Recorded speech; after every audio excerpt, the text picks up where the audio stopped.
அதாவது விளையாட்டுக்காக அந்த சரீரம் எடுத்தவன், மனுஷ சரீரம் எடுத்தவனை தவிர பகவான் மனுஷன் கிடையாதுன்னு சொல்கிறார். விகர்த்தும் அப்படி சொல்கிறார். இதிமதிர் உபகல்பிதா வித்ருஷ்ணா பகவதி சாத்வத புங்கவே விபும்னி ஸ்வசுகம் தன்னுடைய ஆத்மானந்தத்தில் ரமித்து கொண்டிருப்பவன் பகவான். ஸ்வசுகம் உபகதே பிரகிருதி உபேஷி யத்பவ பிரவாகா. எந்த சிருஷ்டி ஸ்திதி சம்மாரம் நடந்து கொண்டிருக்கிறதோ, எல்லாருக்கும் சம்சாரம் ஏற்படுகிறதோ, எந்த மாயால் ஏற்படுகிறதோ அந்த மாயை விளையாட்டாக பகவான் கிரகித்தவனா. அந்த மாயை வசப்படுத்தி பகவான் மனுஷ அவதாரம், நரசிம்ம அவதாரம், கூர்ம அவதாரம் போன்ற அவதாரங்களை கிரகித்துக்கிறானே தவிர பகவானுக்கு எந்த தேக சம்பந்தமும் கிடையாது பகவானுக்கு. அதை நம்ம புரிஞ்சுக்கணும். அதுதான் இங்கே சொல்கிறேன். பர்த்துர் ஈஸ்வரம் மதையோ யதா அப்பிரமாண விதோ பர்த்துர் ஈஸ்வரம் மதையோ யதா. சாக்ஷாத் சர்வேஸ்வரனாகிய பகவானை தங்களுக்கு வசப்பட்டவர்களாக நினைத்தார்கள். அப்படிப்பட்ட பீஷ்மாச்சாரால் புரிஞ்சிக்க முடியும். அது காம தகனம் பண்ண சிவபெருமானால் தான் புரிஞ்சிக்க முடியும் கிருஷ்ணர் யாருன்னு. அப்படிப்பட்ட பரமாத்மா கிருஷ்ணன். அதற்கு பிறகு பரிஷத்தினுடைய பிறப்பை பற்றி சொல்லப்படுகிறது. பரிஷத் எப்படியாப்பட்டவர் யாருன்னா பாருங்கள். கர்ப்பஸ்ரீமான் அப்படின்னு சொன்னால் ஒன்று அவதார புருஷர்களாக இருக்கணும். அவதார புருஷர்கள் பிறப்பினாலேயே சிறந்த ஞானிகளாக பிறக்கிறார்கள். இப்போ சேஷோ லக்ஷ்மண உச்சியதே. ராமாவதத்தில் பார்த்தா லக்ஷ்மண சுவாமி பிறப்பிலேயே சிறந்த பக்திமானாக இருந்தார், சிறந்த ஞானியாக இருந்தார். அவரெல்லாம் கர்ப்பஸ்ரீமான் என்று சொல்லப்படுகிறார்கள். லக்ஷ்மண பால்யா பிரபிரதேச ஸ்னிக்தா லக்ஷ்மணோ லக்ஷ்மி வர்த்தனா அப்படின்னு சொல்லப்படுகிறது வால்மீகி ராமாயணத்தில் பார்த்தா. சின்ன வயசுலேருந்தே ராமரை பின்தொடர்ந்திருந்தார். ராமருடைய கைங்கரியை தன்னுடைய உயிர் மூச்சாக வைத்து கொண்டிருந்தார்.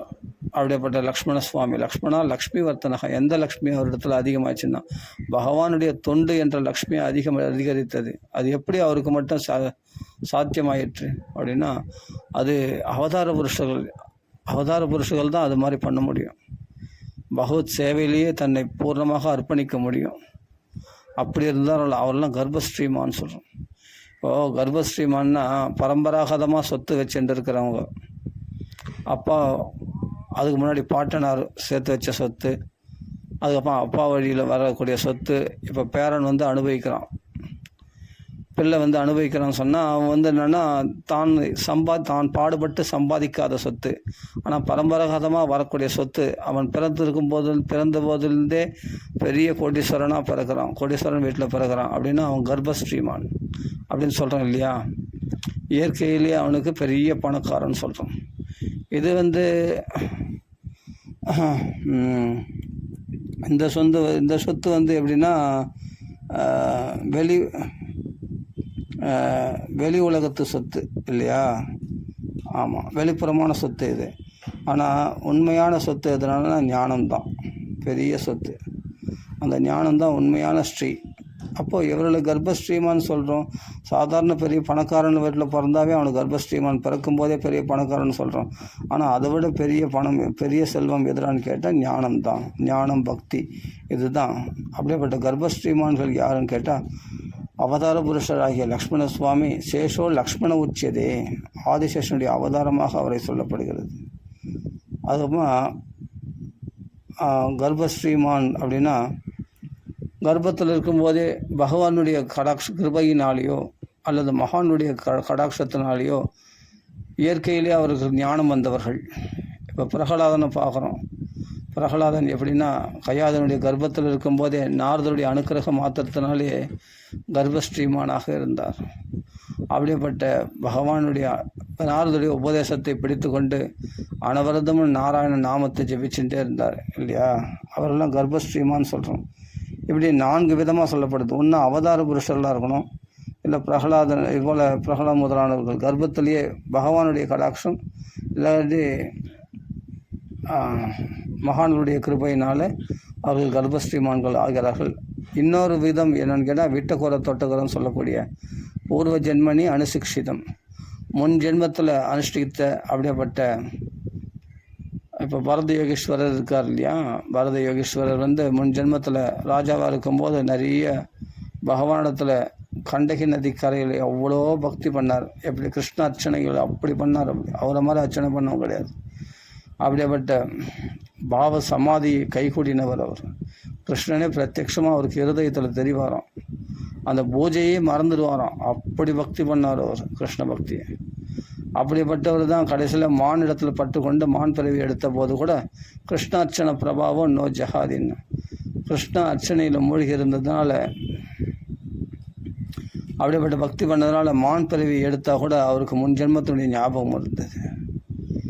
மறுபடியும் அந்த தேகத்தை விட்டு பிராமண சரீரம் எடுத்த போது பரம ஞானியாக இருந்தார். அப்பா அம்மாக்கள் கூட ஒரு வார்த்தை பேசாமல் அப்படிப்பட்ட மௌனியாக இந்த உலகத்தினுடைய மாயினுடைய வைபவத்தை அறிந்தவராக பரத யோகீஸ்வரர். ஆனால் ஜட பரதன்னு சொல்லுவாங்க. ஆனால் பரத யோகீஸ்வரன் சொல்கிறது தான் உத்தமமானது. ஜடம் போல் இருந்தாரே தவிர மகா யோகீஸ்வரராக இருந்தார். எதனிடத்திலையும் பட்டுதல் இல்லாமல் இருந்தார். காளி கோயிலில் வெட்டு வரும்போது கூட தேக பக்தியை மறந்திருந்தார். அப்படிப்பட்ட ரகுவனுக்கே ஞானோபதேசம் செய்தவராக இருந்தார். அப்படிப்பட்ட இவரெல்லாம் பிறக்கும் போதே கர்ப்பஸ்ரீமான்களாக இருந்தாங்க. முன் ஜென்மத்தில் விட்டு குறை. அதனால் சில பேர் என்ன சொல்லுவாங்கன்னா, படித்து தானே ஞானம் வரணும், இயற்கை எப்படி வரும் அப்படின்ட்டு இதெல்லாம் நம்ப மாட்டாங்க. சில பேர் கேட்டு சொன்னால், இயற்கையிலே எப்படி வரும்? இப்போ ஒரு சம்ஸ்கிருத ஞானம் கூட எப்படி படிக்காமல், ஒரு இடத்துல கிளாஸுக்கு போகாமல், ஒரு இடத்துல படிக்காமல், ஒரு குருவனுடைய உபதேசம் இல்லாமல் எப்படி சம்ஸ்கிருதம் வந்ததுன்னு கேட்குறாங்க. அதுதான் பகவானுடைய கிருபை. அதான் சொல்கிறேன், முன் ஜென்மத்தில் விட்ட குறை தொட்ட குறை தான் ஆட்டோமேட்டிக்காக இந்த ஜென்மத்தில் படிக்க வருது சம்ஸ்கிருதம். பெரிய விஷயமே இல்லை, அது ஆட்டோமேட்டிக்காக நடக்கும். அடியனுக்கு அப்படி தான் வந்தது. பாகவதம் படிக்கணும்னு ஒரு புஸ்தகம் கொடுத்தாங்க. அது பாருங்கள் எப்படி பகவானுடைய சேர்க்கை பாருங்கள். என்னை பாகவதம் படிக்க வைக்கணும்னு பகவான் சங்கல்பம் பண்ணியிருக்கான் போல இருக்கு. அதனால் இந்த 18th மெயின் ரோடு இன்றைக்கி கூட இருக்காங்க. அங்கே போனால் அண்ணா நகரில் 18th மெயின் ரோடு, அங்கே போனால் அந்த இடத்துல அந்த புஸ்தகம் அங்கே பாகவதம் சப்தாகம் வருஷம் நடக்கும். பிரம்மஸ்ரீ சுந்தரகுமார் சுவாமி போவோம். அது போய் பாகவத புஸ்தகத்தை வாங்கிட்டு அது ஃபுல்லாக சான்ஸ்கிரிட், ஒன்றுமே புரியாது. அது 2 நாள் கஷ்டப்பட்டேன். 5வது நாள் பார்த்தா நான் ஏற்கனவே படித்து விட்ட மாதிரி ஆட்டோமேட்டிக்காக எனக்கு ஞாபகம் வந்தது. எதுதான் சொல்கிறது, முன் ஜென்மத்தினுடைய விட்ட குறை தொட்டுக்கிறது இருந்தால் ஆட்டோமேட்டிக்காக அந்த ஞானம் பகவான் கொடுப்பான்றது உண்மைன்றது என் வாழ்க்கையிலே ப்ரூஃப் ஆனது. அது மாதிரி இந்த 4 விதமானவர்கள் அப்புறம் விட்ட குறை தொட்டு இருந்த அந்த ஞானமானது ஆட்டோமேட்டிக்காக எனக்கு பெருசாக ஞானம் வரல. இந்த படிக்கிற ஞானம், இந்த சம்ஸ்கிருத ஞானம் வந்தது. நான் சொல்கிற ஞானிகள் யாருன்னா, இப்போது முன் ஜென்மத்தில் பரத யோகேஸ்வரெல்லாம் சிறந்த ஞானம் பெற்றவர். நான் சொல்கிறதுனா சாதாரண இந்த சம்ஸ்கிருத ஞானம் அடியன்னு சொன்னேன். அடியனுக்கு கிடைச்சது சம்ஸ்கிருத ஞானம் தான். பூர்ண ஞானம், அந்த ஆத்ம ஞானம் அடியனுக்கு அந்தளவுக்கு கிடைக்கல. அது பரத யோகேஸ்வரெல்லாம் கர்ப்பஸ்ரீமான்கள் அது மாதிரி சொல்கிறேன். ஏன்னா ஒரு உதாரணத்துக்கு என் வாழ்க்கையில் இந்த ஒரு சம்ஸ்கிருத ஞானம் கிடைச்சது வச்சு மட்டும் தான் சொல்ல முடியுமே தவிர ஆத்ம ஞானம்னா ஆத்ம ஞானத்துக்கெல்லாம் அடியன் தகுதியே கிடையாது. ஆனால் பரத யோகேஸ்வரெல்லாம் கர்ப்பஸ்ரீமான். 3வது ஜென்மத்தில் பார்த்தா பிறந்தது முதல் கொண்டே அவர் சிறந்த ஞானியாக பிரகாசித்தார். இப்போ முதல் சொன்ன அவதார புருஷராக இருக்கிறார்கள், அவர்கள் கர்ப்பஸ்ரீமான் சொல்லலாம். அப்போ கர்ப்பத்திலே பிரகலாதனுக்கு இந்த மகானுடைய கிருபையினால் கடாட்சம் கிடச்சிது. அதே சமயத்தில் பார்த்தா பிறக்கும்பொழுதே விட்ட குறை தொட்ட குறை முன் ஜென்மத்தினுடைய தூண்டுதல்னால் பரத யோகேஸ்வரருக்கு கர்ப்பஸ்ரீமானாக ஞானியாக பிறந்தார் என்று சொல்கிறோம். அதேமாதிரி சுகாச்சாரியர் பிறந்த மேனிக்கு போகிற இயற்கையிலே அவரும் கர்ப்பஸ்ரீமானாக பிரகாசிக்கிறார் இல்லையா. அது முன் ஜென்மத்தினுடைய விட்ட குறை தொட்டுக்கிறார் சுகாச்சாரியார். இப்போ நம்ம சொன்னோம் பகவத் நாரதுடைய கிருபையினால் பிரகலாத் கர்ப்பஸ்ரீமானாக பிரகாசித்தார். அதே சமயத்தில் பார்த்தா பிரகலாதர் பரத யோகேஸ்வரன் பார்த்தா பிறக்கும்போதே விட்ட குறை தொட்டுக்கிற முன் ஜென்மத்தில் உள்ள பழக்கத்தினால் அவருக்கு கர்ப்பஸ்ரீமானாக பிறந்தார். அதுக்கப்புறமா இன்னொரு என்ன சொல்கிறோம், அவதார புருஷர்களாகிய லக்ஷ்மண சுவாமி இயற்கையிலே கர்ப்பஸ்ரீமானாக பிரகாசிக்கிறார். இப்போ இன்னொரு கேட்டகரி இன்னொரு விஷயம் வந்துட்டோம். என்னென்னா பகவானுடைய கிருபையினால் கர்ப்பஸ்ரீமானாக பிறந்தது யாருன்னா பரிசுத்த மகாராஜா. பரிசுத்த மகாராஜா கர்ப்பத்தில் பிரம்மா அஸ்வத்தாமா விட்ட பிரம்மாஸ்திரத்தினால் எரிக்கப்பட இருக்கும்போது பகவான் கர்ப்பத்துக்குள்ளே பிரவேசித்து பகவான் காட்சியளித்தான். அங்குஷ்ட மாத்திரம் அமலம் ஸ்புரத் புரட மௌலினம் அபிச்சய தர்சனம் சியாமம் தடித்வாசசம் அச்சுதம் ஸ்ரீமத் தீர்க்க சதுர்பாகம் தப்தகாஞ்சன குண்டலம் சதசாட்சம் கதாபாணிம் ஆத்மனः சர்வதோதிஷம் பரிப்பிரமாந்தம் உல்காவாம் பிராமுகந்தம் கதாமுகு கதாயுதத்தை சக்கராயுதமாக சுழற்றி அவனுக்கு பாதுகாப்பு அளித்து பிரம்மாஸ்திரத்தை அப்படியே சாந்தி ஆக்கிட்டான். பிரம்மாஸ்திரத்தை சாந்தி பண்ணிட்டான் பகவான். அந்த பிரம்மாஸ்திரம் அழிஞ்சே போச்சு. வைஷ்ணவ தேஜஸ் முன்னாடி நிற்கலை, அவைகள்லாம் ஒழிஞ்சு போச்சு அந்த பிரம்மாஸ்திரம். அப்படி பிரம்மாஸ்திரத்தை விரட்டி அடித்து அந்த உத்தரையும் காப்பாற்றினான். உத்தரை கர்ப்பத்தில் இருக்கிற சிசுவாக்கிய பரிசுத்தையும் காப்பாற்றினான் பகவான். எப்படி இருந்தான்னா அங்குஷ்ட மாத்திரம் அமலம் ஸ்புரட மௌலினம். அங்குஷ்ட மாத்திரம்னு சொல்லக்கூடியது உபனிஷத்துலேயே சொல்லக்கூடியது. ஹிருதயத்தில் நமக்கு அங்குஷ்ட மாத்திரம் தான் அளவு தான், ஒரு அளவு தான் ஹிருதயத்தில் நமக்கு இடம் இருக்குது. அந்த அங்குஷ்ட மாத்திரமாக ஹிருதயத்தில் தியானம் பண்ணக்கூடிய அங்குஷ்ட வராகதோகோ அங்குஷ்ட மாத்திர பரிமாணகாக அப்படின்னு சொல்லக்கூடிய பிரம்மதேவர் மூக்கு ஓட்டிலிருந்து கூட அங்குஷ்ட மாத்திரமாக தான் பகவான் வராகமூர்த்தி வெளியே வந்தார் அப்படின்னு இதே பாகவத்தில் நம்ம பார்க்குறோம். அப்படியேப்பட்ட பகவான் அங்குஷ்ட மாத்திரமாக இருக்கிறான். அங்குஷ்ட மாத்திரமாக இருக்கான். அந்த அங்குஷ்ட மாத்திரமாக இருக்கக்கூடிய ரூபத்துக்கு ஏற்ற மாதிரி கைகள் கால்கள் அப்படிப்பட்ட அவயவங்கள் அப்பூர்த்தியாக இருக்கிறது பகவானுடைய ரூபம். ஆனால் அங்குஷ்ட மாத்திரமாக இருந்தாலும் ரொம்ப அழகாக இருக்கானா பகவான். அபிச்சய தர்சனம் அப்படின்னு சொல்கிறான். அங்குஷ்ட மாத்திரம் அமலம் புரடமோலினம். அதுக்கு தகுந்தவையாக கிரீடம் கணிதற்கான காதில் சின்ன குண்டல அணிந்திருக்கானா, மகா பிரகாசமாக இருக்கிறானா. அந்த குழந்தை சிசு சின்ன குழந்தை இல்லை, அந்த சின்ன குழந்தைக்கு ஏற்ற மாதிரி சின்ன ரூபத்தில் பகவான் காட்சி அளிக்கிறானா கர்ப்பத்தில் பரீட்சத்துக்கு. அப்போது நம்ம பாருங்கள், எவ்வளோ பேர் கதையெல்லாம் கேட்டிருக்கோம். ஆனால் கர்ப்பத்திலே சாட்சாத்காரம் பெற்ற பகவானை தரிசனம் பண்ண கதைன்னு பார்த்தா இந்த பரிசுத்துக்கு அதுதான். இப்போ நம்ம கர்ப்பஸ்ரீமன் பிரகலாதன் சொல்கிறோம், பரத யோகேஸ்வரர் சொல்கிறோம், லக்ஷ்மணர்லாம் சொல்கிறோம். ஆனால் பார்த்தா பரிசுத்து மாதிரி கர்ப்பத்திலேயே பகவானை தரிசனம் பண்ணவங்க கிடையாது. ஆமாம், இந்த ஒரு கதை தான் அது மாதிரி. பரிசுத்து தான் மகாபாக்கியசாலி. அதனால தான் மகாபௌரிஷிகோ பவான்னு சுகாச்சாரியர் சொல்கிறார். நீ மகாபுருஷன் அல்லவா, சாதாரணமானவனா நீ. கர்ப்பத்திலே பகவானை சுகாச்சாரியர் கூட அப்படி தரிசனம் பண்ணல, ஞானத்தில் பிரகாசிச்சிருந்தார் தவிர கர்ப்பத்தில். ஆனால் பார்த்தா பகவத் சாட்சாத்காரம் ஏற்பட்டது பரிசுத்துக்கு தான். அதனால் கர்ப்பஸ்ரீமான்னு சொல்லக்கூடிய பரிசுத்து அப்படியேப்பட்ட பெரிய ஒரு அனுகிரகம் பகவான் பண்ணிட்டார். அங்குஷ்ட மாத்திரம் அமரத் ஸ்புரட மௌலினம் அபிச்சய தர்சனம் சியாமம் தடித் பாசசம் அச்சுதம். அப்படியேப்பட்ட மின்னல் போல மஞ்சள் பட்டாடை அணிந்திருந்தாராம் பகவான். ஸ்ரீமத் தீர்க்க சதுர்பாகம் தப்தகாஞ்சன குண்டலம் சதஜாட்சம் கதாபன் ஆத்மனः சர்வதோதிஷம் பரிப்பிரமந்தம் உல்காபம் பிராமயந்தும் கதாமுகு. அப்படியேப்பட்ட சங்கு சக்கர கதாதாரியாக பகவான் காட்சி கொடுத்தானாம். அந்த சொரூபத்துக்கு ஏற்ற மாதிரி மஞ்சள் பட்டாடை அணிந்திருந்தாலாம். அது மின்னல் போல பிரகாசிச்சதாம். அதில் பார்த்தா மகாலட்சுமி வாசம். அப்படியேப்பட்ட சங்கச்சக்கர கதாதாரியாக கிருஷ்ணன் பகவான் காட்சி கொடுத்துருக்கான்னா அந்த பரிசுத்துக்கு என்ன மாதிரி ரசித்து பார்த்துருப்பான். அந்த சாட்சாத்காரத்தில் இருக்கக்கூடிய, அதாவது பகவான் கூடவே கர்ப்பவாசம் 10 மாதம் வரைக்கும் அந்த பரிசுத்துக்கு அப்படி தரிசனம் கொடுத்துனே இருந்தானா. அவ்வளவு ஆனந்தத்தை அனுபவிச்சுருந்தானா. கர்ப்பவாசங்களில் தான் பெரிய துக்கம்னு கபில வாசுதேவர் பார்த்தா சொல்கிறாரு. அப்படியே புழுக்கள்லாம் கடிக்கும், நெளிய முடியாது, பசி எடுத்தாலும் தாகம் எடுத்தாலும் கஷ்டத்தை அனுபவிக்கணும், அடிக்கடி மூர்ச்சை அடைஞ்சிடும். கடுகு தீக்ஷண்யம் காரம் புளி உப்பு அம்மா சாப்பிட்றதெல்லாம் அவங்களுக்கு குழந்தை எரிக்கும், அந்த சௌகியமாரியமான அந்த உடம்பை அப்படின்லாம் சொல்லியிருக்காரு இல்லையா கபில வாசுதேவர் சரித்திரத்தில் பார்த்தா. கர்ப்பவாச துக்கம் கொடுமையானதுன்னு சொல்லியிருக்காரு. ஆனால் இங்கே பார்த்தா பகவத் தரிசனமே ஏற்பட்ட அந்த பரிசுத்துக்கு கர்ப்பவாசத்தை விட்டு வெளிவர மனசே இல்லையா, பேரானந்த நிலையில் தெளிச்சிருந்தாராம்.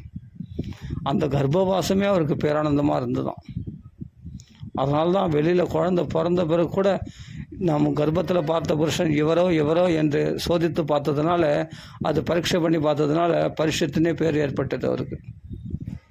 அப்படியேப்பட்ட பரிசுத்து மகாராஜன் கர்ப்பத்திலே பகவானை தரிசனம் பண்ணார்.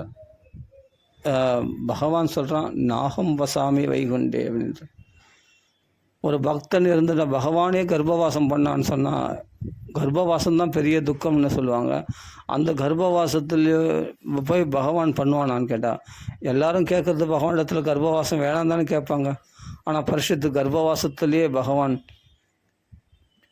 காட்சி கொடுத்தானேன்னு சொன்னால், பகவான் கர்ப்பவாசம்தான் நரகவாசம்னு சொல்லுவாங்க.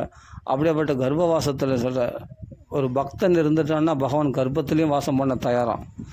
ஆனால் ஒரு பக்தன் இல்லாத பட்சத்தில் பகவான் வைகுண்டத்துலேயும் வாசம், நாகம் பசாமி வைகுண்டே, வைகுண்டத்தில் கூட பகவான் வாசம் பண்ணலையாம். இது எப்படி இருக்குது பற்றியா? பகவானுடைய கிருபை பாருங்கள்.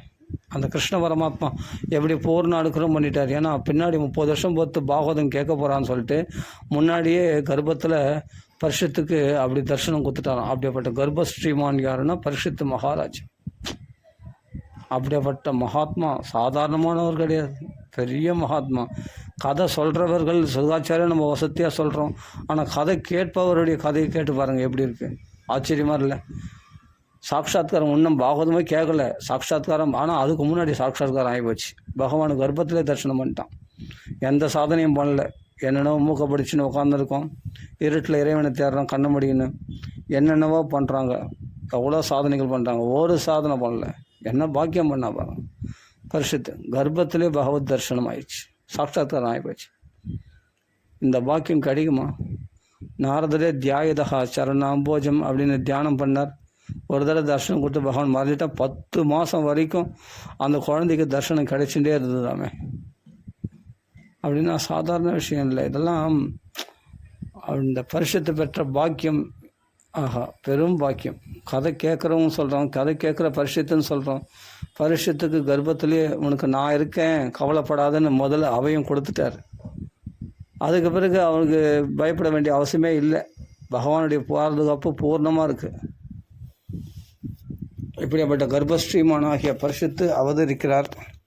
அவதரித்த பிறகு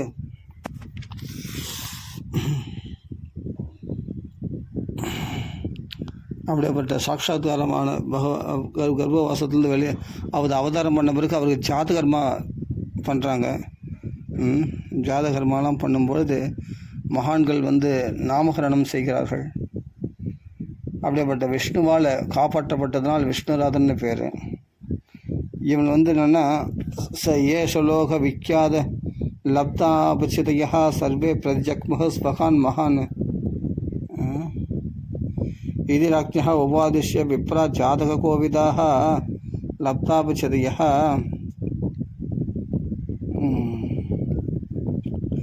ஏஷ லோகே விக்கியாத பரீட்சித் யத் பிரபு கர்ப்பே திருஷ்டம் அனுத்தியாயன்னு பரீட்சேத நரேஷ்பிகா.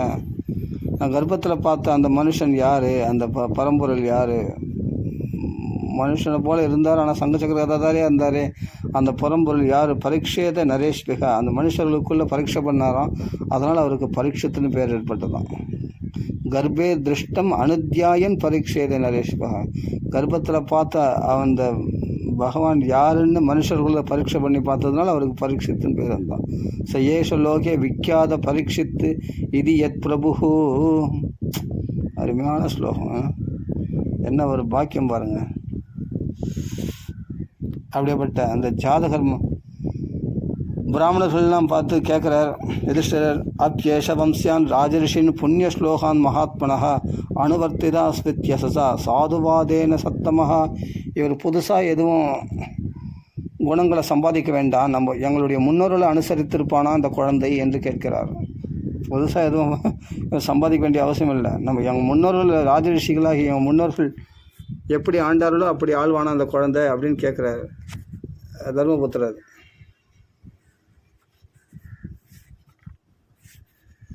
கேட்டவுடனே அவர்கள் சொல்கிறார்கள், பிராமணா உச்சம் பிராப்த பிரஜாவிதா சாட்சாத் இக்ஷ்வாகுரிவ மாணவா.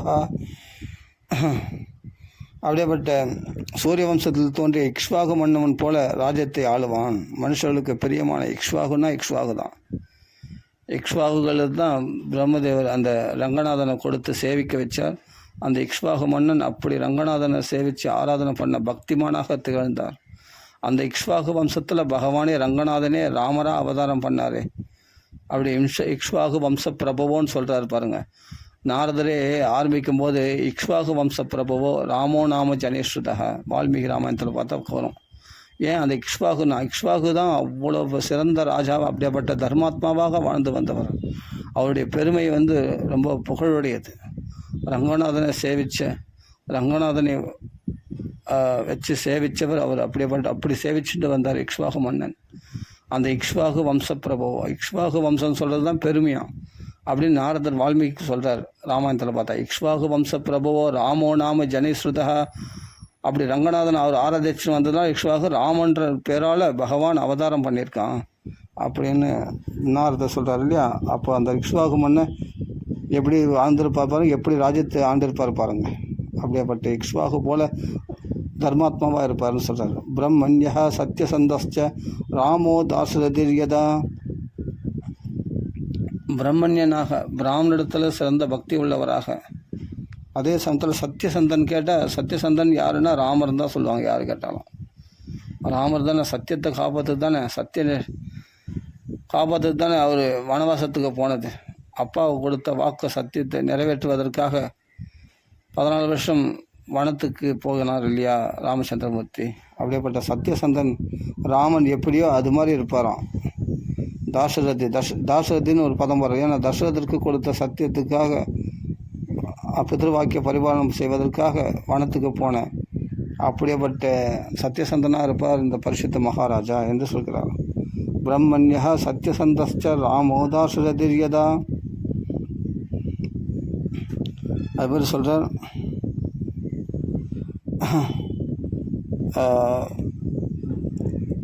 அஸ்திர பிரயோகம் பண்ணுறதுல அப்படியேப்பட்ட வில்லாளிகளுக்குள்ள 2 அர்ஜுனர்கள், இந்த கார்த்தவீரி அர்ஜுனன் 1000 கைகளில் ஒரே சமயத்தில் 500 அம்புகளை எய்வானான். அப்படிப்பட்ட சக்தி படைத்தவன் கார்த்தவீரி அர்ஜுனன். ஆனால் அந்த 500 அம்புகளை 2 கையில் 500 அம்பு ஒரே சமயத்தில் எய்ய முடியுமா அர்ஜுனனுக்கு? பாருங்கள், அப்படிப்பட்ட 2 அர்ஜுனனுக்கு துல்லியமான சக்தி படைத்தவனாக பரிசுத்த மகாராஜா. அப்படி சொல்கிறாருங்க. துல்லியஸ்ச அர்ஜுன துயன 2 அர்ஜுனர்களுக்கு சமமானவன். தன்பினாம் அக்ரநிஜேஷ துல்லியஸ்ச அர்ஜுனயோ துவயோ, அப்படியேப்பட்ட தனுஷ், அப்படியேப்பட்ட தன்பினாம் அக்ரநிஜேஷா,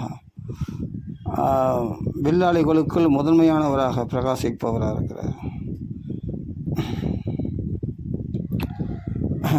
எப்படியேப்பட்ட இருப்பான்னா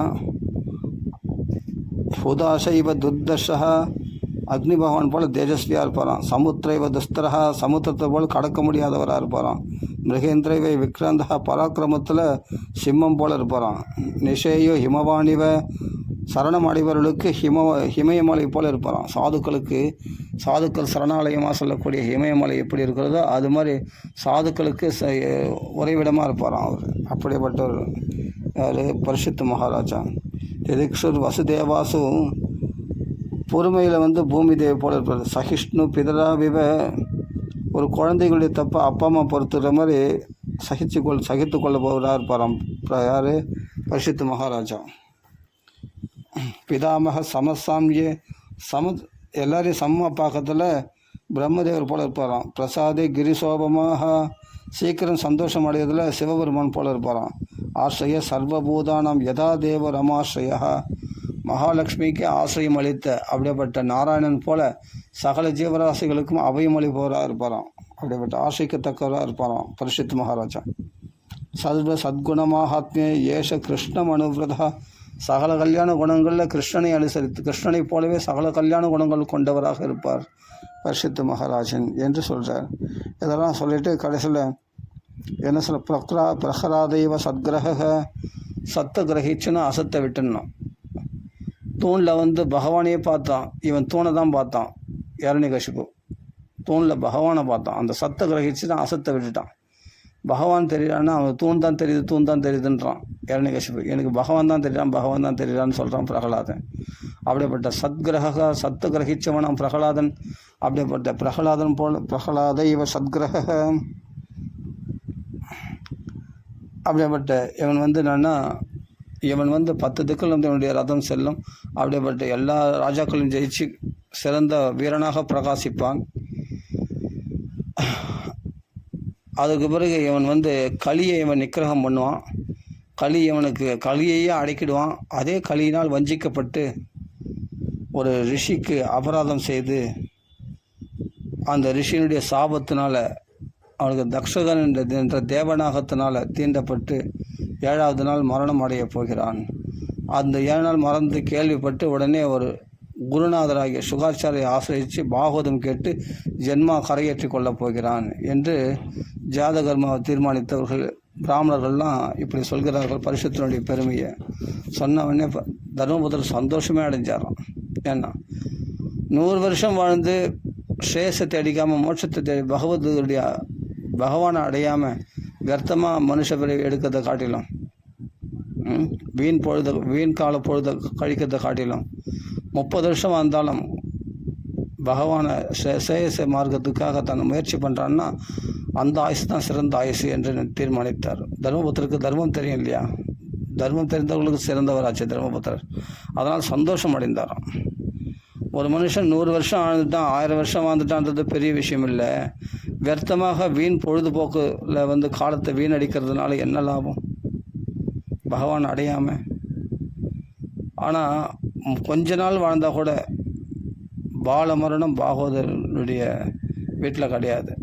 அதனால் பாகவதர்களாக பிறந்தவர்கள் என்னென்னா, சின்ன வயசில் 30 வயசில் அவன் மரணம் அடைய போகிறான்றதுக்கு பற்றி தர்மபுத்திரர் கவலைப்படலை. அந்த 30 வயசுக்குள்ளே தன் ஜென்மாவை கரையேற்றி கொள்ள போகிறான், தன் குலத்தையே பரிசுத்தமாக்க போகிறானே. ஒருத்தன் பாகவதனாக பிறந்தால் 71 தலைமுறை பரிசுத்தமாகும். அப்படிப்பட்ட குலபாவனாக ஒரு பரிசுத்த மகான் சுகாச்சார வாக்குலேருந்து பாகவதம் கேட்டு முக்தி அடைய போகிறான், மோட்சம் அடைய போகிறான்னு கேட்டவுடனே சந்தோஷம் அடைஞ்சிட்டார் தர்மபுத்திரர். அதுக்கு பிறகு நிறைய தட்சணைகளை கொடுத்து பிராமணர்களுக்கு அனுப்பி வைத்தார்.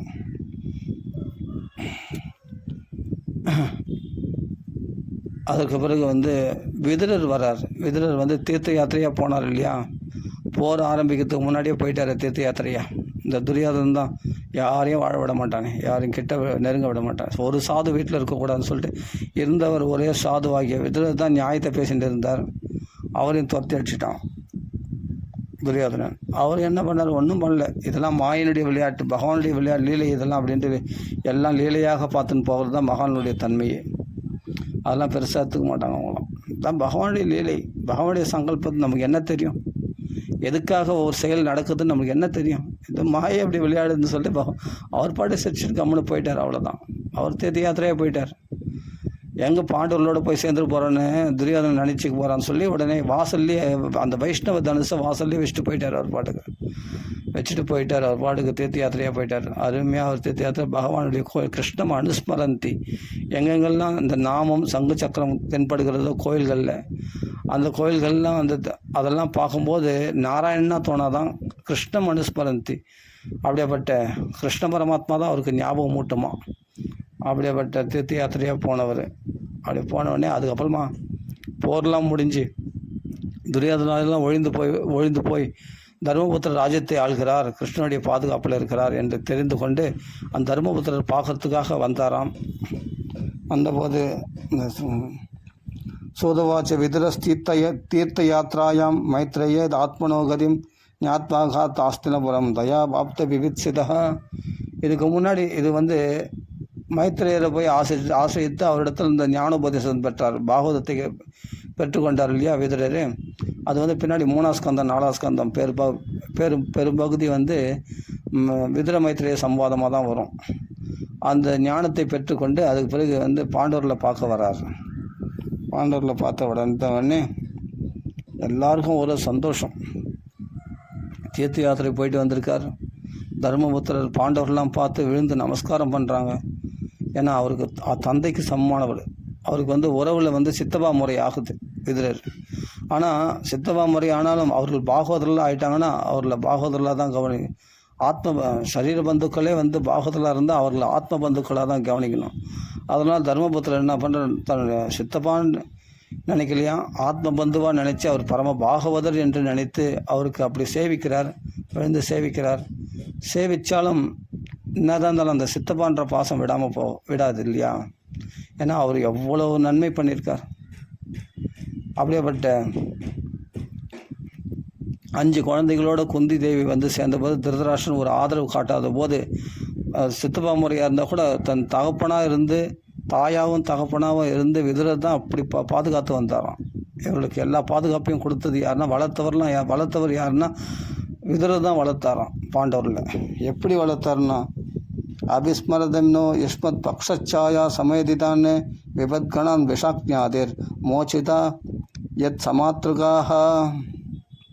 அதாவது விதுரர் தீர்த்த யாத்திரை போயிட்டு வந்தால பஞ்ச பாண்டவர்கள் வந்து எத்தனை அரக்கு மாளிகைகள் இருந்து விஷத்தில் ஒழுக்கத்துலேருந்து எல்லா விதமான ஆபத்துலேருந்து காப்பாற்றினாரே விதுரர். அவரை வந்து மறந்துட்டா அது துரோகம் இல்லையா? அப்படி நன்றி கட்ட அப்படி நன்றி மறந்தவர்களாக இருக்கக்கூடாது. அவர் இத்தனை ஒரு சூத்திர ஸ்திரீனுடைய பிள்ளையாக தான் பிறந்தவர். ஆனாலும் பார்த்தா சித்தப்பா முறை தான் அவர் சித்தப்பான்றதுனால அவர் சித்தப்பான்னு போய் ஆலிங்கனம் பண்ணிக்கலையாம். பரம பாகவதர் வந்திருக்காருன்னு பூஜிச்சாராம் அவரை யுதிஷ்டிரர். அவர் செய்த உபகாரம்லாம் பார்த்தா பெரிய பெரிய உபகாரம், எத்தனையோ ஒரு ஆபத்துலேருந்துலாம் காப்பாற்றிருக்கார் பாண்டவரில். அப்பான்னு கூப்பிட்டு வளர்ந்ததெல்லாம் விதுரர் தானே. ஆமாம், அவர் தான் அப்பா ஸ்தானத்துலேருந்து அவரை காப்பாற்றி விட்டார் பாண்டவரில். இந்த துரியோதனம் பண்ண கொடுமையில் இருந்தது. அதனால் நன்றி மறந்துட்டால் அது துரோகம் இல்லையா? அதனால தான் அவரை போய் அப்படி பூஜிக்கிறார். அவர் சொல்கிறாரு, தர்மபுத்திரர் எங்களை எப்படி காப்பாற்றுறீங்க தெரியுமா? பக்ஷியானது தன்னுடைய சிறகுனால் குஞ்சுகளை வச்சு காப்பாற்றுற முட்டைகள் இட்ட அந்த பக்ஷியானது எதனா வந்து மற்ற பாம்பு போன்ற அந்த முட்டைகளை சாப்பிட வர அந்த பாம்புகள் போன்றவைகளிலிருந்து தன்னுடைய ரெக்கையினால் பாதுகாத்து அந்த பாம்புகளெல்லாம் வதம் பண்ணி அந்த ரெக்கையினுடைய இடுக்கில் இருக்கக்கூடிய குஞ்சுகளை ரட்சிக்கிறது போல் ரட்சித்தீங்களே எங்களை அப்படின்னு சொல்கிறார். பக்ஷச்சாயாம், சிறகு நிழலில் இருக்கக்கூடிய குஞ்சு பட்சிகளை ரட்சித்தது போல் ரட்சித்தீர்களே. ஒரு தாய் பட்சியானது சிறகு நிழலில் இருக்கிற குஞ்சு பட்சி ரட்சிக்கிற போல் ரட்சித்தாராங்களாம். அப்படி ரட்சித்தாராம் விதுரரானவர் பாண்டவரில். பக்ஷஸ் விபத்கண அபிஸ்மரதனோ யுஷ்மத் பக்ஷச்சாயா சமேதிதான்னு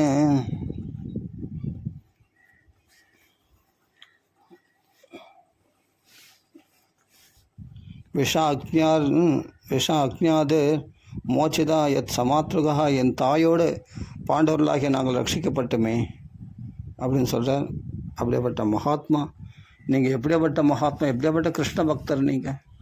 யார் வீட்டுக்கும் போகாத தூது சென்று வந்தபோது பகவான் யார் வீட்டுக்கும் போகாமல் உங்கள் வீட்டில் தானே வந்து கஞ்சி குடித்தார். அப்படியேப்பட்ட பகவானுடைய சேவையில் பூர்ணமாக ஈடுபட்டவராச்சு நீங்கள். ஆனால் ஒரு நாள் வந்து கஞ்சி கொடுத்தார், பகவானுடைய பாத சேவை செய்தார். என்ன ஒரு பாக்கியம்! அப்படிப்பட்ட தூய பாகவதர் அவர் பார்த்தா அனவரதம் கிருஷ்ணா கிருஷ்ணா கிருஷ்ணா கிருஷ்ணா இந்த கிருஷ்ணநாமத்தை சொல்லி கொண்டிருப்பவர். அப்படிப்பட்ட நீங்கள் சிறந்த பாகவதராகிய நீங்கள் தீர்த்த யாத்திரை போக வேண்டிய அவசியம் என்ன? பவத்விதா பாகவதஸ்தீர்த்தபூதா ஸ்வயம் விபோ தீர்த்தி குர்வந்தி தீர்த்தானி ஸ்வாந்தஸ்தேன கதாபிரதாக. அந்த தீர்த்தங்கள்லாம் தீர்த்தமாகிறது. நீங்கள் அந்த தீர்த்த யாத்திரை போய் அந்த தீர்த்தங்களை போய் ஸ்நானம் பண்ணி ஆக வேண்டியது என்ன? பாவிகள்லாம் வந்து தங்களுடைய பாவங்களை கழுவிட்டு போகிறார்கள் அந்த தீர்த்தத்தில். அப்போ இவர்கள் போய் என்ன பண்ணுவாங்களாம்? ஆஹா, என்ன குளிர்ச்சியாக இருக்குது, என்ன ஜில்லுன்னு இருக்குது, இது மாதிரி கிடைக்கலையே நதிலாம், என்ன சில்லுன்னு இருக்குது, அருமையாக இருக்குது, நல்லா இருக்குது அப்படின்னு சோப் போட்டு குளிக்க மாட்டாங்களாம் மகான்கள்லாம். அந்த தீர்த்தத்தில் போய் ஹரிஹி ஹரிஹி ஹரிஹி அப்படின்னு பகவான் நாமா சொல்லிட்டு அதில் ஸ்நானம் பண்ணுவாங்களாம். என்ன பண்ணுவாங்களாம்? அந்த பாவத்தை எல்லாம் அந்த தீர்த்தமே இவர்கள் ஸ்நானம் பண்ணுறதுனால, ஹரிபக்தர்கள் ஸ்நானம் பண்ணுறதுனால அந்த கங்கை யமுனை போன்ற புண்ணிய தீர்த்தங்கள்லாம் பரிசுத்தமாக அடைக்கிறதாம். அப்போ இவர்களாம் நடமாடும் கோயில்கள். அந்தஸ்த கதாபிரதாக, இருதயத்துக்குள்ளே இறைவனை தாங்கி கொண்டு திரிப்பவர்கள் இவர்கள் நடமாடும் கோயில்கள். அப்படிப்பட்ட இவர்கள் போய் ஸ்நானம் பண்ணுறதுனால அவைகள்லாம் பவித்திரம் அடைகிறது, அந்த புண்ணிய தீர்த்தங்கள்லாம் பவித்திரம் அடைகிறது. தீர்த்த பூதா ஸ்வயம் விபோ. அப்போ இவர்கள் தீர்த்த யாத்திரை போகிறது நோக்கம் என்ன? அந்த தீர்த்தங்களை பரிசுத்தம் பண்ணுறதுக்காக தான் போகிறாங்களாம். இவர்களுக்கு தீர்த்த யாத்திரையினால் ஆக வேண்டியது ஒன்றுமே இல்லை. ஹரிஹி ஹரிஹி ஹரிஹி அப்படின்னு பகவான் நாமா சொல்லி கொண்டு இருப்பார்கள். அவர்கள் வாக்கில் பார்த்தா ஹரிநாமத்தை சொல்லிட்டு இருப்பாங்க. தீர்த்தி குர்வந்தி தீர்த்தானி ஸ்வாந்தஸ்தேன ஸ்வயம் விபோ. ஸ்வயம் தீர்த்தபூதா ஸ்வயம் விபோ. தாங்களே வந்து தீர்த்த பூதர்களாம், பவித்திரமானவர்களாம். அப்படியேப்பட்டவர்கள் அந்த மகான்களை போய் சேவிச்சாலே போதும். அதுதான் 11வது ஸ்கந்தத்தில் சொல்கிறார்ல, நஹ்யமயா தீர்த்தானி தேவாக மிருச்சிலாமயாக தே புனந்தி ஒரு காலேன தர்ஷனாதேவ சாதவா. அதாவது சிலை வடிவத்தில் இருக்கக்கூடிய சிலை வடிவத்தில் இருக்கக்கூடிய கோயிலில் இருக்கிற சிலைகள்லாம் கூட சிலை வடிவத்தில் இருக்கிற பகவான் வந்து அடிக்கடி சேவித்து ரொம்ப நாள் பொறுத்து தான் அனுக்கிரகம் செய்யும். அதே சமயத்தில் தேவர்கள்லாம் வணங்கினா கூட அவரெல்லாம் கூட ரொம்ப நாள் பொறுத்து தான் அனுக்கிரகம் செய்வாங்க. புண்ணிய தீர்த்தங்களை போய் ஸ்நானம் பண்ணால் அடிக்கடி சேவிச்சா தான் அது பலன் கொடுக்கும்.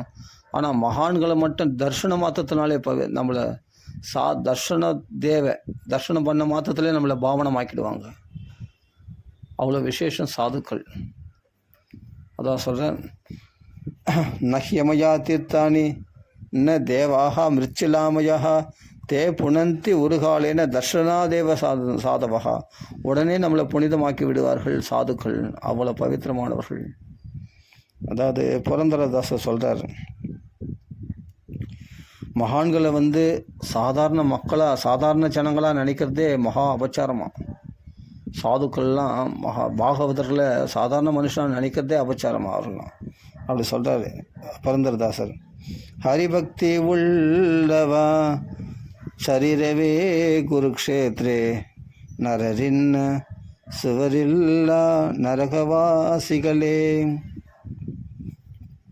அப்படிப்பட்ட மனுஷர்களே, ஹரிபக்தருடைய சிரஸ் இருக்குது பற்றியா, அதுவே குருக்ஷேத்திரம். நீ குருக்ஷேத்திரம் போகணுன்னு அவசியம் இல்லை. புண்ணியக்ஷேத்திரங்களுக்கு மகான்களுடைய சிரஸே வந்து குருக்ஷேத்திரம்.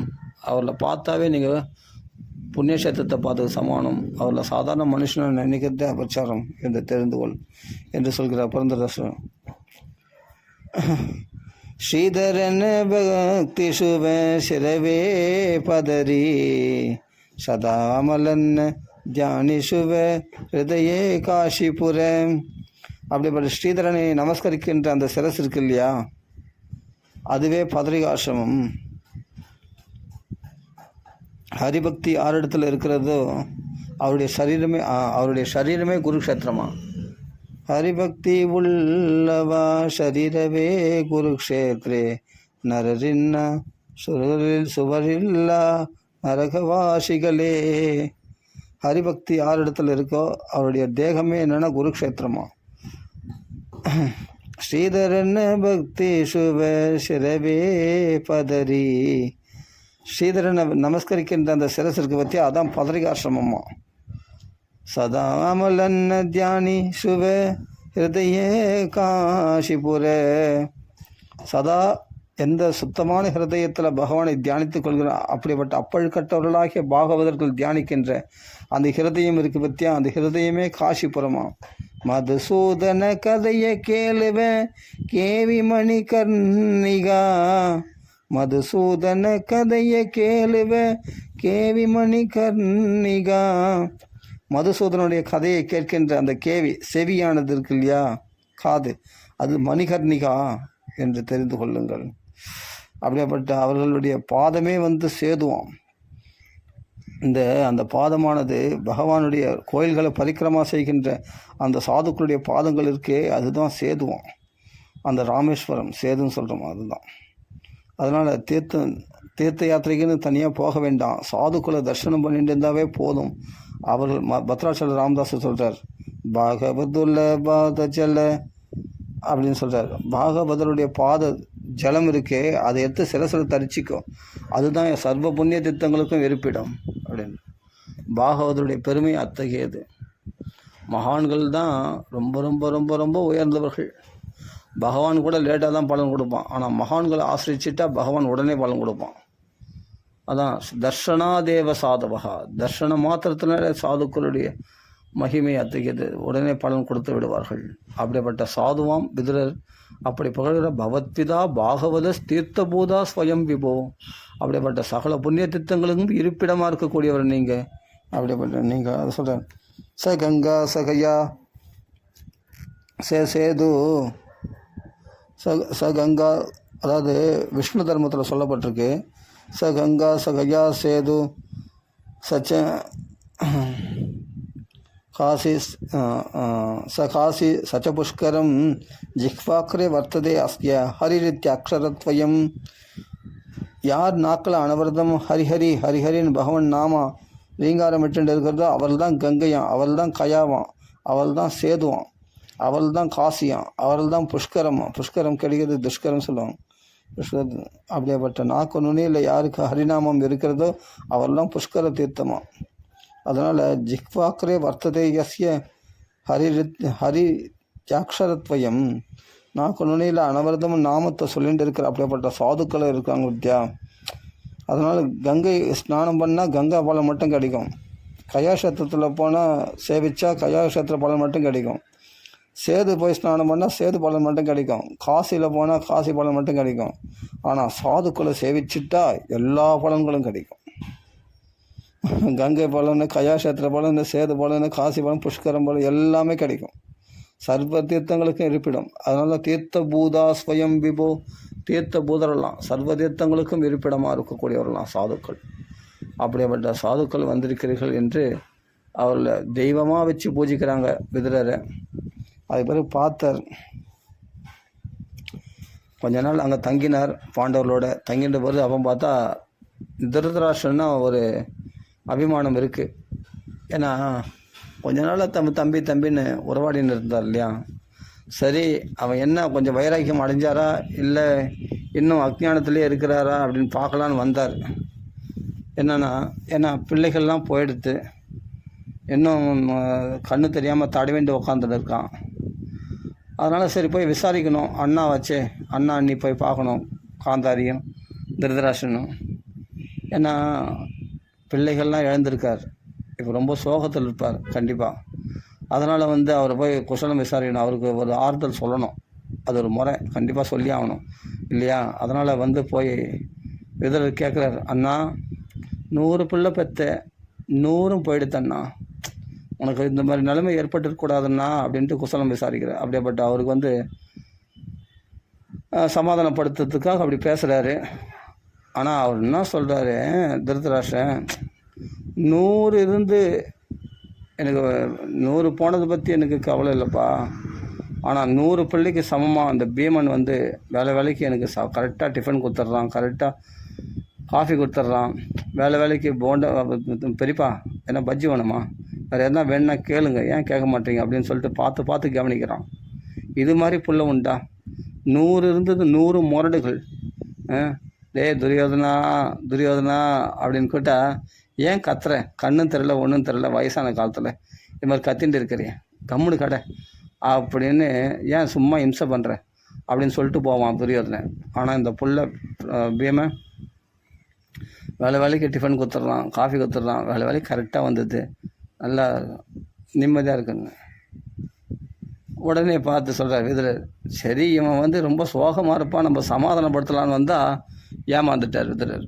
பார்த்தா இவனடா 100 பிள்ளைகளை பற்றி கவலைப்படல, வேலைக்கு கரெக்டாக சாப்பிட்டுன்னு இப்போ இவன் சுகவாசியாரன்னு தான் பார்க்குறான். அதான் சொல்கிறேன், ஜீவிதாசா துரத்தியா, எப்படியாவது வாழ்ந்துடணுன்னு ஒரு மனுஷனுடைய அந்த எண்ணம் இருக்குது பற்றியா, அது ரொம்ப அந்த ஜீவிக்கணுன்ற ஆசை இருக்குது பற்றியா, அது மட்டும் கடக்கவே முடியாது அவ்வளோ லேஸில். தான் பிள்ளைகள் போனாங்க, எல்லாம் போன பற்றி கூட, ஆனாலும் தான் மட்டும் நிம்மதியாக இருக்கணும்னு நினைக்கிறான் பற்றியா. இதான் மகா சுயநலம், இப்படி ஒரு அஜ்ஞானமா அப்படின்னு நினைக்கிறாரு. சொல்கிறார், அஹோ மஹீயசி ஜந்தோர் ஜீவிதாஷா யயா பவான்னு, அஹோ மஹீயசி ஜந்தோர் ஜீவிதாஷா யயா பவான்னு. இந்த ஜீவிக்கணும், எப்படியாவது வாழ்ந்துடணும், யார் போனால் போட்டோம், யாருன்னா இருந்தால் ஆக மொத்தம் நான் சந்தோஷமாக இருக்கணும் அப்படின்னு நினைக்கிறது பற்றியா, ரொம்ப மோசமானது. அதுதான் இது மோட்சத்துக்கு நேர் விரோதி. இது அதான் சொல்கிறார், பித்ரு பிராத்ரு சுஹுத் புத்ரா அதாஸ்தே விகதம் பய. உன்னுடைய பித்ருக்கள்லாம் போயிட்டாங்க, உன்னுடைய சகோதரர்கள் போயிட்டாங்க, உன்னுடைய உறவினர்கள் போயிட்டாங்க, உன்னுடைய புத்திரர்களும் வதம் பண்ணப்பட்டார்கள். ஆனாலும் பார்த்தா அவைகள்லாம் போன பிறகு கூட அப்புறமா பீமன் நல்லா சௌகரியமாக கவனிக்கிறான்னு சொல்ல. இப்போ இந்த 100 போயிடுத்த அதை பற்றி கவலை இல்லை உனக்கு. இப்போ 5 நல்லா கவனிச்சுட்டு இருக்கு. இப்போ 5 போன பிறகு அப்போ இன்னொருத்தர் யாருன்னா வருவாங்க உன்னை கவனிக்கிறதுக்கு அப்படின்னு எதிர்பார்த்துட்டு இருப்ப போல இருக்கு. யாரையும் காப்பாற்றலைன்னா புரியுதா, நம்ம மனுஷனாக பிறந்த கண்டிப்பாக வைராக்கியத்தை சம்பாதிக்கணும். இங்கே துக்க பிரச்சனை பண்ணலான்னு பார்த்தா அண்ணா பண்ணலான்னு பார்த்தா இவர் நல்லா சுகவாசியாக இருக்கார். இவரை பற்றி என்னத்தை சொல்கிறது இருக்குது. ஆக்சுவலாக இவருக்கு என்ன ஒரு வைராக்கியத்தை பற்றி உபதேசம் பண்ணால் இவர் என்ன எடுபடும்? ஒரு இப்போ கூட சுகமாக இருக்கிறேன்னு சொல்கிறாரு, இவருக்கு இந்த வைராக்கியத்தை எடுபடாது அப்படின்னு சொல்லி என்ன பண்ணுறாரு, அவர் சொல்கிறாரு, வித்துறாரு, அந்த குழந்தைக்கு தானே நீ சின்ன வயசில் விஷம் வச்சு குழந்தைய கொல்லணும்னு நினச்சி, அந்த குழந்தை இப்போ வந்து அந்த பீமன் வந்து இப்போ சாப்பாடு போடுறானே, அந்த குழந்தைக்கு விஷம் வச்சுட்டு இப்போ அவன் கையாலே சாப்பிட்றியே, உனக்கு வெக்கமா இல்லையாண்ணா? வெக்கமா இல்லையா? கொஞ்சமாவது மனசாட்சி இல்லையா உனக்கு? அவருடைய மனைவியை சபையில் அவமானப்படுத்தும் போது சும்மா இருந்தேன், அவருடைய பொருள்கள்லாம் சூதாடி பிடிங்கிட்டு அவர்களை காட்டுக்கு துரத்தினேன், அவர்கள் வந்து இப்போது ராஜ்யத்தை ஆளும்போது இப்போ அவர்களோட போய் ஒட்டிக்கிட்டு அவர்களுக்கு கொடுக்கக்கூடிய சுகவாசத்தை அப்படியே அனுபவிச்சுட்டு இருக்கிறியே, கொஞ்சமாவது மானமாக இல்லையா அவனுக்கு? காலத்தை அனுசரித்து தாண்டா போய் ஆகணும். என்ன பண்ணுறது? எதிரர்கள் சொல்கிறார் திருதராஷ்டிரன், என்ன பண்ணுறது? அவரெல்லாம் போயிட்டாங்க, இப்போ என்னென்னா இப்போ இவர்கள் ஆட்சி ஆளுகிறார்கள், அவர்கள் அனுசரித்து தான் போய் ஆகணும். இனிமேலும் விஷம் வைக்கலாமா? ஓஹோ, இனிமேலும் விஷம் வைக்க முடியலன்னு உனக்கு ஒரு வருத்தம் இருக்குது போல இருக்கு. அண்ணா யாரையும் காப்பாற்றலைண்ணா. இதுதான் பீமா அபவர்ஜிதம் பிண்டம் ஆதத்தே கிரகபாலவத்து. எச்சக்கலையை நாய் நக்கி சாப்பிட்ற மாதிரி, இறந்தவங்களுக்கு பிண்டம் போடுற மாதிரி ஏதோ ஓஞ்சி தொலைகிறான் போ அப்படின்னு திருதராஷ்டிரன் உனக்கு வந்து திருதராஷ்டிரனை பார்த்து பீமன் வந்து ஏதோ இனிமேல் இது கிழமை கண்ணு தெரியாமல் என்ன பண்ணுறது, ஓஞ்சி தொலைகிறான் போன்ட்டு உனக்கு சாப்பாடு போடுறான். அது நீ வந்து என்னென்ன செத்தவங்களுக்கு பிண்டம் போடுற மாதிரி போடுறான். அதை வந்து நீ நாய் கர்ஹிக்கிற மாதிரி கிரகபாலவத்து அந்த எச்சக்கலையை நாய் நக்கி சாப்பிட்ற மாதிரி நீயும் சாப்பிட்ற. வெக்கம் இல்லையா நான் அவனுக்கு? இனிமேல்ட்டு நீ என்ன தான் வந்து இந்த தேகத்தை காப்பாற்றிக்கணும், வேலைக்கு நல்லா சாப்பிட்டு இந்த தேகத்தை புஷ்டியாக வச்சு நினச்சாலும் வயசுன்னு ஒன்று இருக்கு இல்லையா, காலம்னு ஒன்று இருக்கு இல்லையா, அந்த காலத்தினால் விழுங்கப்பட்ட இந்த தேகமானது இப்போயே நீ வயோதிக நிலையை அடைந்து விட்டாய். ஜராகஸ்த தேகா, ஜரையானது உன்னை விழுங்கப்பட்டு விட்டது. இனிமேல் வயோதிக காலத்தில் பார்த்த சாரதியை பார்க்கறதுக்கு போவியா? இன்னமும் வந்து கரெக்டாக வேலைக்கு டிஃபன் வருதா, காஃபி வருதான்னு எதிர்பார்த்துன்னு உட்காந்துருப்பியா வீட்டில்? வயசாகிடுத்து. அதுக்கு பிறகு வந்து நீ விரும்பாவிட்டாலும் சரி இந்த தேகத்தை ஒரு நாள் விட்டு தான் ஆகணும். காலமானது அதுக்கான காலம் வரும்போது அந்த தேகத்தை விட்டு போகணும். அப்போ நீ மோட்சத்தை தேடிக்காமல் அஜ்ஞானமாகவே போய் என்ன லாபத்தை அடைய போகிறேன்? மனுஷ ஜென்மாவை கரையேற்றி கொள்ளாமல் சத்சங்கத்தை தேடி போக வேணாமா? திருப்பி இதே இல்லற சௌக்கியத்திலேயே இருந்துட்டு அப்புறமா எப்போ தான் சத்சங்கத்தை தேடி போகிறது? வயசான காலத்தை கூட சத்சங்கத்துக்கு தேடி வரல, நான் அப்போ எப்போ தான் வரப்போகிறேன் சொல்லு பார்க்கலாம். வயசு 80 வயசு மேலே 80-90 வயசுக்கு ஆகிடுத்து. இனிமேலும் வந்து நீ வீட்டிலே தடவிண்டு உட்காந்துன்னு இருக்க, ஒரு லாபத்தையும் சம்பாதிச்சிக்கல. இருக்கிற காலத்தில் தான் அஜ்ஞானமாக பொழுது போக்கினேன், அஜ்ஞானமாக காலத்தை கழித்தேன். இனிமேலாவது லாபத்தை ஆத்ம லாபத்தை தேடிக்க வேண்டாமா? அதாவது அண்ணா சொல்கிறார், ஸ்ரீ அண்ணா பொதுவாக சொல்கிறார், ரிட்டையர்மெண்ட் ஆகிட்ட பிறகு வயசான காலத்தில் காலையில் கீரைத்தண்டு வாங்கிறதுக்கு வெளியே போகிறாங்களாம். கீரைத்தண்டு வாங்கிறதுக்கு, காய்கறி வாங்கிறதுக்குன்னு. அவர்கள் பிள்ளை இருக்கிறான், மருமக இருக்கான், அவங்க பார்த்துக்க போகிறாங்க. இவன் மேலும் இப்போ கூட அந்த வயசான காலத்தில் கூட வந்து பார்த்த சாரதி கோயிலுக்கு போகாமல் பகவானை பார்க்க போக வேண்டாமா? பகவானுடைய கதைகளை தேடி போக வேண்டாமா? எங்கெங்கே பாகவதம் இருக்கோ நடக்குதோ அங்கே தேடி போக வேண்டாமா? அதை விட்டுட்டு வந்து வயசான காலத்தில் அவங்களுக்கு சேவகம் செய்து கொண்டு இருக்கிறார்கள் இல்லையா? எவ்வளோ வயசானவங்களை பார்க்குறோம். அவர்கள் எதுக்காக சேவகம் செய்விக்கிறாங்கன்னா, இவருக்கு வரக்கூடிய பென்ஷன் காசில் ஏதாவது செலவு பண்ணிவிடுவார், அது செலவு பண்ணி இவர்கள் வாழ்ந்து கொடுப்பாருன்னு தான் இவரை கடைக்கு அனுப்புகிறாங்க. அது இவருக்கு புரிஞ்சிக்கல பெரியவர். கடைசியில் என்னென்னா, அப்படியே இவர் ஏதாவது வாங்கிட்டு வந்து போட்டாலும் ஏதாவது செய்தாலும் அவர்களுக்கு அது பிடிக்கிறதில்ல, அவங்களுக்கு பிடிச்ச மாதிரி இவர் செய்யறதில்ல. அதனால் திட்டுறாங்க, நிந்திக்கிறாங்க. இதெல்லாம் கேட்டுட்டு அங்கேயே வீட்டில் உட்காந்துருப்பாரே தவிர பகவானை பார்க்குறதுக்கு போக மாட்டான், பகவத் கதைக்கு வர மாட்டாங்களாம் வயசான காலத்தில். அதனால் யார் என்ன சிறந்த புத்திமான்? பகவானுடைய இருதயத்தில் பகவானை தியானம் பண்ணிட்டு வாக்கில் ஹரினுடைய நாமத்தை சொல்லிட்டு வீட்டை விட்டு வெளியே போகிறவன் தான் தீரனா, அவன் தான் நரோத்தமன் என்று சொல்கிறார். இங்கே பாகவதத்தில் பார்த்தா அப்படி சொல்லப்படுகிறது. ஹிருதிம் கிருத்வா ஹரிம் கேகாத்து பிரபுஜேத்ஸ நரோத்தமஹ ஏஸ்வகாத்து பரதோவேக ஜாத நிர்வேத ஆத்மவான்னு. ஒன்று சுய புத்தி இருக்கணும், இல்லை சொல் புத்தியாவது இருக்கணும். அப்படியே சொல்கிறார் பாருங்க, ஏஸ்வகாத்து பரதோவேக ஜாத நிர்வேத ஆத்மவான்னு. இல்லை சுயமாகவே வைராக்கியம் உண்டாகணும், இல்லை பிறராலாவது வைராக்கியம் உண்டாகும். பிறரால் சொல்கிற விஷயமாவது கேட்டு நம்மளுக்கு வைராக்கியம் உண்டாகணும். வண்டாகி என்ன பண்ணணும்? ஹிருதிம் கிருத்வா ஹரிம் கேகாத் பிரஜேத்ஸ நரோத்தமாக, இருதயத்தில் ஹரியை தியானித்து கொண்டு வீட்டை விட்டு வெளியே கிளம்பணும். அதோதேச்சம் திசம் ஜாத ஸ்வைரஜாது கதிர் பவான்னு இதோ அர்வாக்கு பிராயச கால பும்சம் குணவிகர்ஷன. இனிமேல் வரக்கூடிய காலங்கள்லாம் ரொம்ப மோசமானதாக இருக்கிறது. கலியுகம் பறந்துட்டு இனிமேல் வரக்கூடிய காலமெல்லாம் ரொம்ப கெட்டதாக இருக்கிறது. அதனால் உடனே கிளம்புங்கள் என்று சொல்கிறார். திருதர்ஷனம் பார்த்தார், எனக்கு எங்கன்னா சத்சங்கத்தில் கொண்டு போய் சாதுக்களுடைய சேவையினால்தான் நம்ம பவித்திரமாக அடைய முடியும், பகவானை பக்தியை சம்பாதிச்சிக்க முடியும் அப்படின்னு சொன்ன உடனே திருதராஷ்டிரர் பார்த்தார், என்னை எங்கேயாவது சத்சங்கத்துக்கு அழிச்சும் போவதுரா என்று சொல்கிறார். உடனே அழிச்சுன்னு போகிறார் அவர்.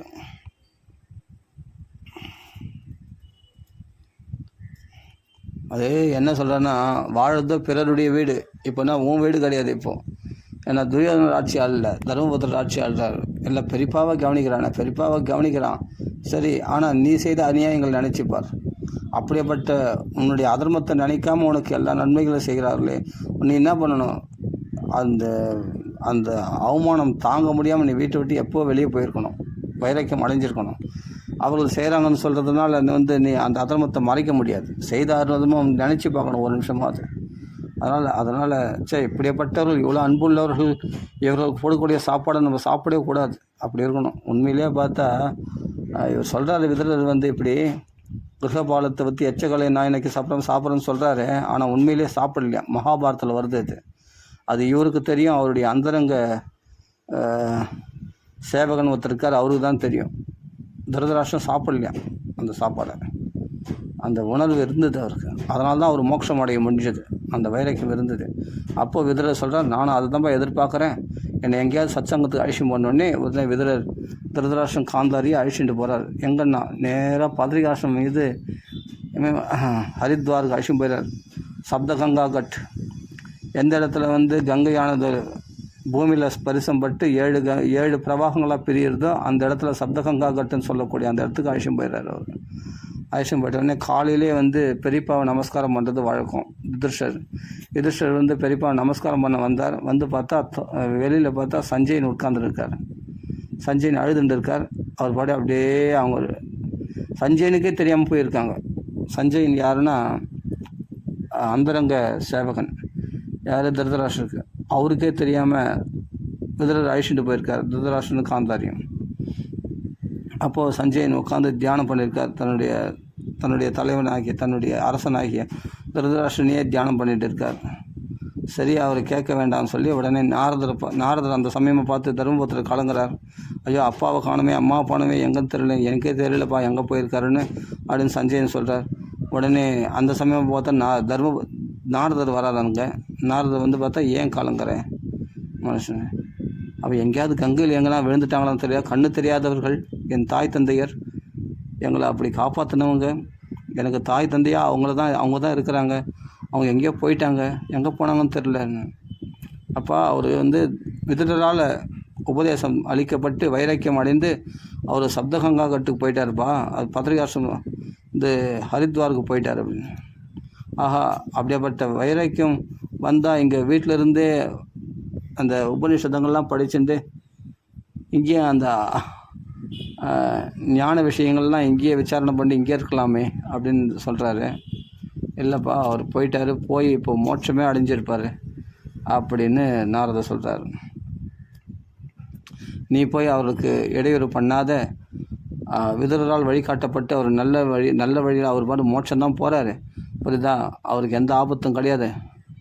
அதனால் உன்னுடைய லாபத்தை நீ தேடிக்கோ அப்படின்னு சொல்கிறார், புரியுதா? நீ அவர் மோட்சத்தை தேடிக்கினார், அவருடைய லாபத்தை, அவர் ஆத்ம லாபத்தை அவர் தேடிக்கிட்டார், நீ உன்னுடைய லாபத்தை தேடிக்கப்பார் அப்படின்னு நாரதர் சொல்கிறார். ஏன்னா பகவான் எல்லாமே பூலோகத்தில் அவதார புருஷர்கள் தான் எல்லாமே. தர்மபுத்திரர் யாருன்னா தர்மராஜாவே தர்மபுத்திரராக வந்தார். வாயுதேவனே பீமனாக வந்தான். இந்திரனே அர்ஜுனாக வந்தான். அஸ்வினி தேவர்களே நகுல சகாதேவர்களாக வந்தார்கள். எல்லாமே அவதார புருஷர்கள் தான். அப்போது பகவானே நாராயணனே கிருஷ்ணனாக வந்தார். ஆதிசேஷனே பலராமராக வந்தார். அப்படி எல்லாருமே ஆடிய வேஷத்தை கழித்து அவங்கவுங்க போக போகிறாங்க. இந்த கலியுகம் பிறந்து விட்டது. அதனால் எல்லாமே ஆடிய வேஷத்தை கழிந்து போயிட்டாங்கப்பா. அதனால் நீயும் இருக்கிற காலத்தை எதிர்பார்த்துட்டு நீயும் கிளம்புறத பார், அவ்வளோதான், நானும் கிளம்புறேன் அப்படின்னு சொல்லிட்டு நாரதர் கிளம்பி போகிறார். போன உடனே அதற்கு பிறகு அர்ஜுனன் போனான்.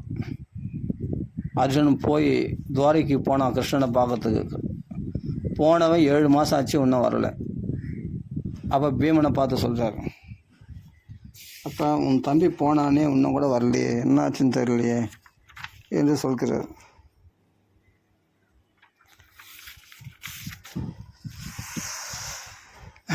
கதா சப்தாதுனா மாசா பீமசேன தவானுஜ நா யாதி கஸ்யவா ஹேதர் நாஹம் வேதேத மஞ்சசா. அப்போ 7 மாதம் ஆச்சு, இன்னும் போனவன் திரும்பி வரலையே என்று பார்க்குறார். பார்த்தா நிறைய அபசுகுணங்கள் ஏற்படுது. இந்த அபசுகுணங்கள்லாம் பார்த்து மாடு காம்பில் ரத்தம் வழியுது தான், பால் கறந்தால் ரத்தம் வழியுது தான். அதே பார்த்தா சிலைகள்லாம், கோயில் உள்ள சிலைகள்லாம் பார்த்தா அழறது போல் இருக்கான். அப்படியே பார்த்தா எங்கே பார்த்தா பூகம்பம் வெடிக்கிற மாதிரி இருக்கான். அங்கங்கே பார்த்தா பூமியெல்லாம் கெடுன்னு நடுங்கு தான். இது மாதிரி குணங்கள்லாம் பார்த்த உடனே என்ன அப்படி ஏன் இது மாதிரிலாம் நேருதுன்னு தெரியலையே, இந்த அர்ஜுனன் போனானே இன்னும் வரலையேன்னு அதே பதட்டமாக இருக்கார் அவர், யார், தர்மபுத்திரர். அந்த சமயம் இப்படி நினச்சின்னு இருக்கும்போதே உடனே அர்ஜுனன் வந்தான். அர்ஜுனன் பார்த்தா தலைவரி கோலமாக கவசம்லாம் உடஞ்சி போய் அப்படியே ஒரு ரொம்ப கோரமாக வந்திருக்கான். அர்ஜுனன் பார்த்தா ரொம்ப கவலையாக வந்திருக்கான். அப்போ பார்த்து சொன்னார், என்ன ஆச்சுன்னு தெரியல, நம்மளுடைய உறவினருக்கு ஏதாவது ஆச்சா அப்படின்னு சொல்லிட்டு, தேவகி சௌக்கியமாக இருக்காங்களா, அத்தை தேவகி சௌக்கியமாக இருக்காங்களா, மாமா வசுதேவர் சௌக்கியமாக இருக்கார், அக்குரர் சௌக்கியமா, உத்தவர் சௌக்கியமா, எல்லாரையும் சௌக்கியமாக விசாரிச்சுருக்கார். ருக்மணி சௌக்கியமா, ஜாம்பவதி சௌக்கியமா, பிரத்யம்னன் சௌக்கியமா, ஆடினத்தன் சௌக்கியமா, எல்லாரையும் விசாரிக்கிறார். விசாரித்து அப்புறமா பார்த்து என்ன எல்லாரும் சௌக்கியமா, அதுக்கு மேலே பலராமர் சௌக்கியமா, கோவிந்தன் சௌக்கியமா அப்படின்னு கேட்குறாரு. கேட்ட உடனே அப்போ அவன் அழறான். அழுது சாஷ்டம் நமஸ்காரம் பண்ணி தர்மபுத்திரரை சொல்கிறான், வஞ்சிதோஹம் மகாராஜா ஹரிணா பந்துரூபினா ஏனமே அபகிருதம் தேஜோ தேவம் விஸ்மாபனம் மகத்து. என்னை ஏமாற்றிட்டான்னா கிருஷ்ணன், என்னை ஏமாற்றிட்டான்னா. என்ன யார்? கிருஷ்ணன் உன்னை ஏமாற்றிட்டானா? ஏமாற்றவே மாட்டானே உன்னை, அதுவும் உன்னை ஏமாற்றவே மாட்டானே கண்டிப்பாக அப்படின்னா. ஆமாண்ணா, வஞ்சிதோகம் மகாராஜா ஹரிணா பந்து ரூபினா, பந்து வடிவத்தில் இருக்கக்கூடிய கிருஷ்ண பரமாத்மா நம்மளை எல்லாரையும் விட்டுட்டு போயிட்டானா. அந்த பகவானுடைய அனுக்கிரகத்தினால்தானே நான் எல்லாம் பார்த்தா என்னுடைய பலம்னு நினச்சேன். ஆனால் பார்த்தா இப்போ தான் தெரியுதுன்னா எல்லாம் பகவானுடைய பலத்தினால்தான் நான் போர்க்காலத்தில் அந்த பாரத போரானது ஜெயிக்க முடிஞ்சது அப்படின்னு நான் இப்போ தான் புரிஞ்சுக்கிட்டேன்.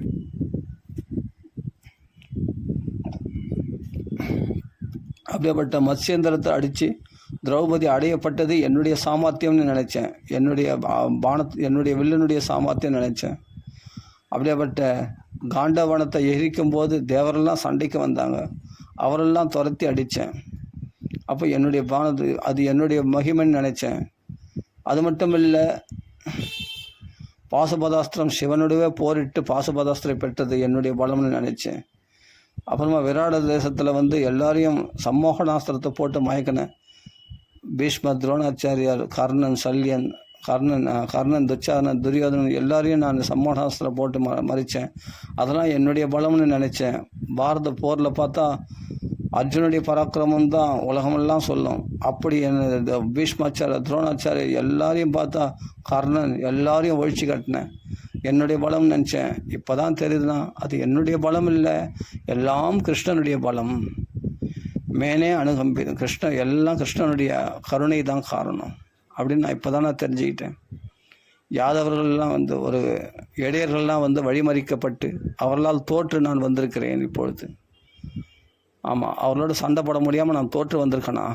அப்போ தான் தெரியுது, சாதாரண ஒரு இடையர்கள், மாடு மேய்க்கிறவர்கள், அவர்களால் தோற்று நான் ஓடி வந்திருக்கிறேன்.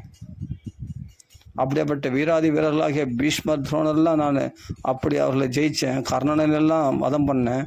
அப்படியேப்பட்ட என்னுடைய கைகள் இன்றைக்கி ஒரு இடையர்கள் இடத்துல போய் தோற்றுட்டு வந்துட்டேன்னா, அப்போ அவர்களெலாம் ஜெயிச்சது எந்த பலம்னா கிருஷ்ணனுடைய பலம். மத்ஸ்யேந்திரத்தை அடித்து திரௌபதி அடைஞ்சது எதனால் பலம்? கிருஷ்ணனுடைய பலம். அப்படியேப்பட்ட காண்டவனத்தை எரிக்கும் போது தேவரெல்லாம் சண்டைக்கு வந்தாக, அவரெல்லாம் ஜெயிச்சது அதனுடைய பலம், கிருஷ்ணருடைய பலம்.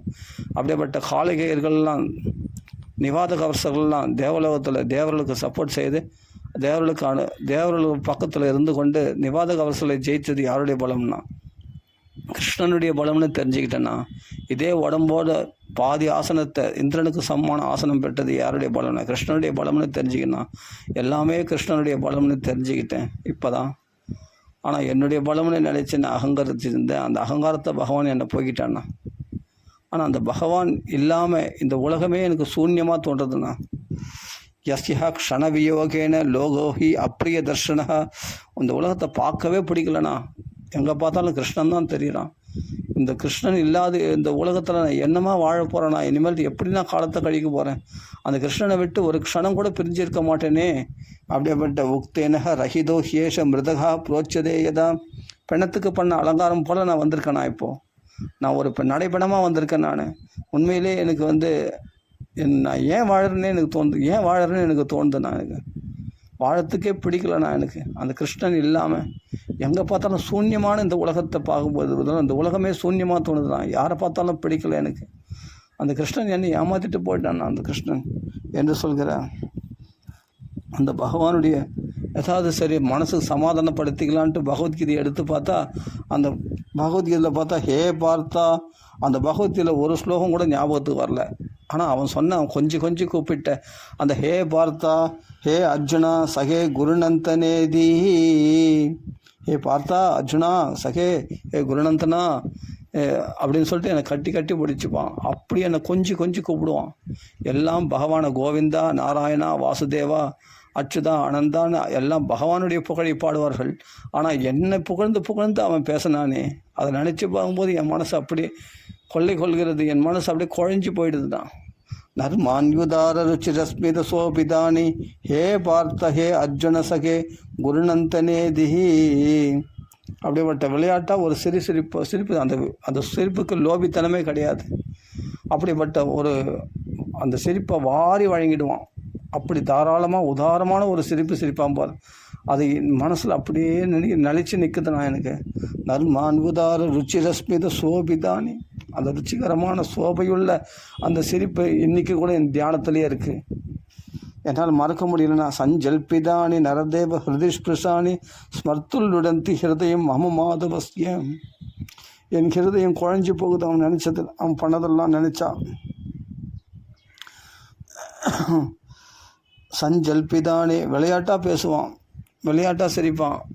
அந்த ஒன்றா சாப்பிட்டோம், ஒன்றா பழகணும், ஒன்றா இருந்தோம்.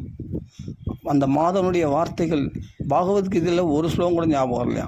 அதில் உள்ள ஞானத்தை வச்சு சமாதானப்படுத்திக்கலான்னு பார்த்தா, அதில் பார்த்தா பகவத்கீதை புஸ்தகம் எடுத்தால் அதில் ஹே அர்ஜுனா பார்த்தா குருநந்தனா சகே ஹே சகே அப்படின்ட்டு அன்பாக கூப்பிட்டு அப்படி எனக்கு ஆறுதலாக அருமையான வார்த்தைகள் பகவத்கீதை உபதேசம் பண்ணானே. அந்த கொஞ்சம் கூப்பிட்ட அந்த வார்த்தைகள் தான் எனக்கு ஞாபகம் வருது. அந்த கிருஷ்ண தியானத்திலே நான் மக்னமாயிட்டேன். எனக்கு உலகத்தை அந்த பகவானுடைய பிரிவை என்னால் தாங்கிக்கவே முடியலண்ணா அப்படின்னு சொல்கிறார். அந்த ஹிருதயத்தை தொடக்கூடிய வார்த்தைகள் எல்லாம் ஒவ்வொரு வார்த்தையும் ஹிருதயஸ்பிருஷானி அப்படின்னு அனுபவத்தோடு சொல்கிறான். சையாசனாடன விகத்தன போஜனாதிஷு ஐக்கியாத்வயஸ்ய ருதவான் இது விப்ரலப்தः. சையாசனாடன விகத்தன போஜனாதிஷு ஐக்கியாத்வயஸ்ய ருதவான் இது விப்ரலப்தः. சக்யு சகேவ பிதிருவத்து தனயஸ்ய சர்வம் சேஹே மகான் மகிதையா குமதேர் அகம்மே. அப்படிப்பட்ட பகவான் ஒரே தட்டில் ஒன்றா சாப்பிடுவோம், ஒரே இலையில் ஒன்றா சாப்பிடுவோம், ஒன்றா தான் படுத்துப்போம். அவன் மேலே கால் போட்டு படுத்துப்பேன். ஒரே ஆசனத்தில் ஒன்றா அவன் மடி மேலே நான் உட்காந்துப்பேன். அப்படியேப்பட்ட அவனை தோல் மேலே கை போட்டுன்னு தெரிஞ்சுன்னு இருந்தோம். அப்படி ஒரு நண்பனாக இருந்தான். சை ஆசனாடன விகத்தனை அவனோட ஒன்றா சஞ்சாரம் செய்து கொண்டிருந்தோம். ஒன்றா எங்கே போனாலும் ஒன்றா தான் போவோம். அப்படி ஒரு நண்பன் அவன். வயசில் சதிசமாக இருந்ததுனால என்னை நண்பனாக்கி கொண்டான் அந்த பகவான். ஒரே இலையில் சாப்பிட்டோன்னா நாங்கள் அப்படி படுத்துன்னு இருந்தோம். அப்படி படுத்து நிற்கும்போது அப்படிலாம் இருக்கும்போது அவனோட ஐக்கியமாக இருந்ததுனால என்ன ஆச்சுன்னா, ஒரு சமயம் நாரதர் பார்த்தா வியாசர் பார்த்தா என்ன சொல்லுவாங்கன்னா, டே அவன் பரமாத்மாடா, அவன் பகவான்டா, அவங்கெல்லாம் அப்படி நடந்துக்காதடான்னு சொல்லுவாங்க. எனக்கும் தெரியும் பரமாத்மா தான்னு, அவன் பகவான்னு தெரியும். ஆனாலும் என்ன பண்ணுறது, சரி ஆமாம் மகான்கள் சொன்னால் அதை மீறக்கூடாதுன்னு சொல்லி என்ன பண்ண ஒதுங்கி நிற்பானான். அப்புறம் பார்ப்பானா கிருஷ்ணன் அப்படி உள்ளே வந்துட்டானா, என்னடா இடித்த புலி மாதிரி நிற்கிற அப்படின்னு சொல்லிட்டு இழுத்து கட்டி பிடிச்சி மடியில் வச்சு பளிச்சு மொத்தம் கொடுப்பானா. அன்பு அப்படியாப்பட்ட அன்பு பரிமாற்றம் அவங்களுக்குள்ள, ஃப்ரெண்ட்ஸுக்குள்ளே. இடித்த புலி மாதிரி நிற்கிற அப்படின்னு சொல்லிட்டு தூக்கி அவன் கொடுத்த இடத்துனாலேயே நான் கெட்டு போயிட்டேன்னா. அதனால் ஒரு சமயம், டே அர்ஜுனா, நீ இதெல்லாம் பண்ணுறது தப்புடா, இதெல்லாம் நியாயம் இல்லைடா, இதெல்லாம் யோக்கியம் இல்லைடாண்ணா. நீ ரொம்ப பெரிய யோகினா நீ அப்படின்னு நான் கேட்பேன். இந்த அயோக்கியன் என்ன போய் யோகினான்னு கேட்டானே அப்படின்னு சொல்லிட்டு கோபம் வராதான், கட்டி அணைச்சிப்பானான். எப்படின்னா, ஒரு சகேவ ஒரு நண்பனுக்குள்ளே ஃப்ரெண்ட்ஷிப்புக்குள்ளே பேசும்போது அதை எப்படி விளையாட்டாக எடுத்துக்கொள்வார்களோ அது மாதிரி விளையாட்டாக எடுத்துக்கொண்டானே என் பிரபு. அந்த பகவான் சத்தியஸ்வரூபி, சத்தியபரம் திரிசத்தியம் சத்தியசிவன் சத்தியஸ்வரூபியாகி அந்த பகவான் நீ ரொம்ப யோகினா, நீ ரொம்ப உண்மை பேசுகிறனா, நீ கபட நாடகம் நீ அப்படின்னு சொல்லிடுவேன். ஆனால் அந்த பகவான் அப்படி சொல்லலாமா? ஆனால் அதை நினச்சி அவருக்கு கோபம் வராதான். ஒரு நண்பன் இடத்துல நான் ஃப்ரெண்ட்ஷிப்பாக எடுத்துன்னு அது விளையாட்டாக எடுத்துன்னு பற்றியா இந்த அயோக்கியம் என்ன போய் அயோக்கியன்னு சொல்கிறானேன்னு சொல்லிட்டு கட்டி பிடிச்சு போனான். ருதவான் இது விப்ரலப்தா, நீ உண்மையானவனா அப்படின்னு கேட்டால் பகவானுக்கு சந்தோஷம் வந்துடுமா. அவ்வளோ சௌலபியம் பகவான். அதுக்கப்புறமா தான் பின்னாடி பயப்படுறான். விஸ்வரூபத்தை காண்பித்த பிறகு சாக்ஷாத் நாராயணா, ஐயோ உன்னை போய் நான் நண்பனாக நினச்சி உன்னை நான் எவ்வளோ திரஸ்காரமாக பேசியிருக்கேனே, உன்னை உதாசீனப்படுத்தியிருக்கேனே, என்னை மன்னிச்சிக்க கிருஷ்ணான்னு தகிதரத்தை தாளம் போடுறான் விஸ்வரூபம் காட்டின போது பாரத போரில். அப்புறமா தான் அப்படிலாம் நான் பேசின உடனே அப்புறமா தான் புரிஞ்சுக்கிட்டேன் அவனுடைய பரமாத்மா ஸ்வரூபத்தை. அந்த விஸ்வரூபத்தை காட்டும் போது நாராயணன் என்று தெரிந்து கொண்டேன். அப்பா, அந்த பகவான் எப்படி மன்னிச்சான். ஒரு குழந்தைகள் பண்ண தப்ப ஒரு அப்பா மன்னிச்சிற மாதிரி எல்லாம் மன்னிச்சிடாம அப்படி மன்னிச்சானா பகவான். சகேவ பித்ருபத்து தனயஸ்ய சர்வம் சேஹே மகான் மகிதையா குமதேரகமே, என்னுடைய தவறுகள் எல்லாம் அவன் பொறுத்தானே. அந்த பகவானை விட்டு பிரிஞ்சிட்டேனே, ஆனால் இனிமேல் இந்த உலகத்தில் வாழவே எனக்கு பிடிக்கலண்ணா அந்த கிருஷ்ணனை விட்டு அப்படின்னு சொல்கிறார். உடனே தர்மபுத்திரர் அப்படியே இடிஞ்சு உட்காந்துட்டார். அப்படியே கிருஷ்ணன் இல்லாத வாழ்க்கையில் இந்த உலகத்தில் நம்ம வாழக்கூடாது. பார்த்தா கலியுகத்தில் பார்த்தா இந்த கலியினுடைய தோஷமானது அங்கே போய் இங்கே போய் கட்சியில் தன்னுடைய ராஷ்டிரத்திலே வந்துடுச்சு, தன்னுடைய நகரத்தில் வந்துடுச்சு, கட்சியில் பார்த்தா தன்னுடைய அரண்மனையில் வந்துடுச்சு, தன்னுடைய வீட்டிலே வந்துடுச்சு. தனக்குள்ளே கூட அந்த கலியினுடைய தோஷம் பரவ ஆரம்பிச்சது. பார்த்தார், ஆஹா களி ரொம்ப பொல்லாதவனாக இருப்பான் போல இருக்கப்பா, இனிமேல் நம்ம இங்கே இருக்கக்கூடாதுன்னு சொல்லி உடனே அவர் பாட்டுக்கு தலைவெறி கோலமாக மாந்தோல் மறு ஜடை தரித்து கொண்டு அவர் பாட்டுக்கு வீட்டை விட்டு கிளம்பி மந்திரிகளிடத்தில் இந்த ராஜ்யத்தை ஒப்படைச்சிட்டு பரிசுத்து பெரியவனான அவனுக்கு பட்டம் கட்டுங்கள் என்று சொல்லிவிட்டு வீட்டை விட்டு துறவியாக வெளியே கிளம்பும்போது அப்போ பார்த்தாங்க, இவள் 5 பேருனுடைய சக்தி தான் இவ திரௌபதி. கணவனுக்கு தன்னிடத்தில் பிரியமில்லைன்னு தெரிஞ்ச உடனே கிருஷ்ணான்னு நினைச்சா, உடனே அவள் உயிர் போயிடுது, பகவான் திருவடி அடைஞ்சிட்டாள். குந்தி தேவி பார்த்தா கிருஷ்ணான்னா அவளும் போயிட்டா பகவான் திருவடியில். அதற்கு பிறகு இந்த பஞ்ச பாண்டவர்கள் வடக்கு திக்கு நோக்கி கிளம்புகிறார்கள். ஒவ்வொருத்தரத்துலேயும் ஒவ்வொரு குறை இருக்கிறதுனால கீழே விழுந்துட்டாங்க அந்த பஞ்ச பாண்டவர்கள். அவர்களெல்லாம் கூட அப்புறமா மறுபடியும் அவர்கள் சொர்க்கலோகத்தை சந்திக்கிறார். ஒரே ஒரு நாய் தான் பின்தொடர்ந்து வந்தது, அது தர்ம தேவதை. அதற்கு பிறகு தர்மபுத்திரர் தான் சொர்க்கலோகத்துக்கு போகிறார். அதுக்கு பிறகு அவர்கள் எல்லாம் சொர்க்காரோகணம் அடைகிறார்கள், அவர்களெல்லாம் பகவானை அடைகிறார்கள் என்று பாகவத்தில் என்ன சொல்கிறது, அவர் மோட்சம் அடைந்தார்கள் என்று சொல்லப்படுகிறது. ஏ சத்த எய்தத் பகவத் பிரியாணம் பாண்டோஹோ சுதானாம் இவ சம்பிரயாணம் சுணோத்தியலம் ஸ்வஸ்தேனம் பவித்ரம் லப்தா ஹரோ பக்தி உபைதி சித்திம். அப்படிப்பட்ட பாண்டவருடைய மோட்சத்தை அடைந்தது நம்ம கேட்டோம்னா நம்மளுக்குள்ள பக்தி உண்டாகுமா, கிருஷ்ண பக்தி அப்படி சொல்லப்படுகிறது.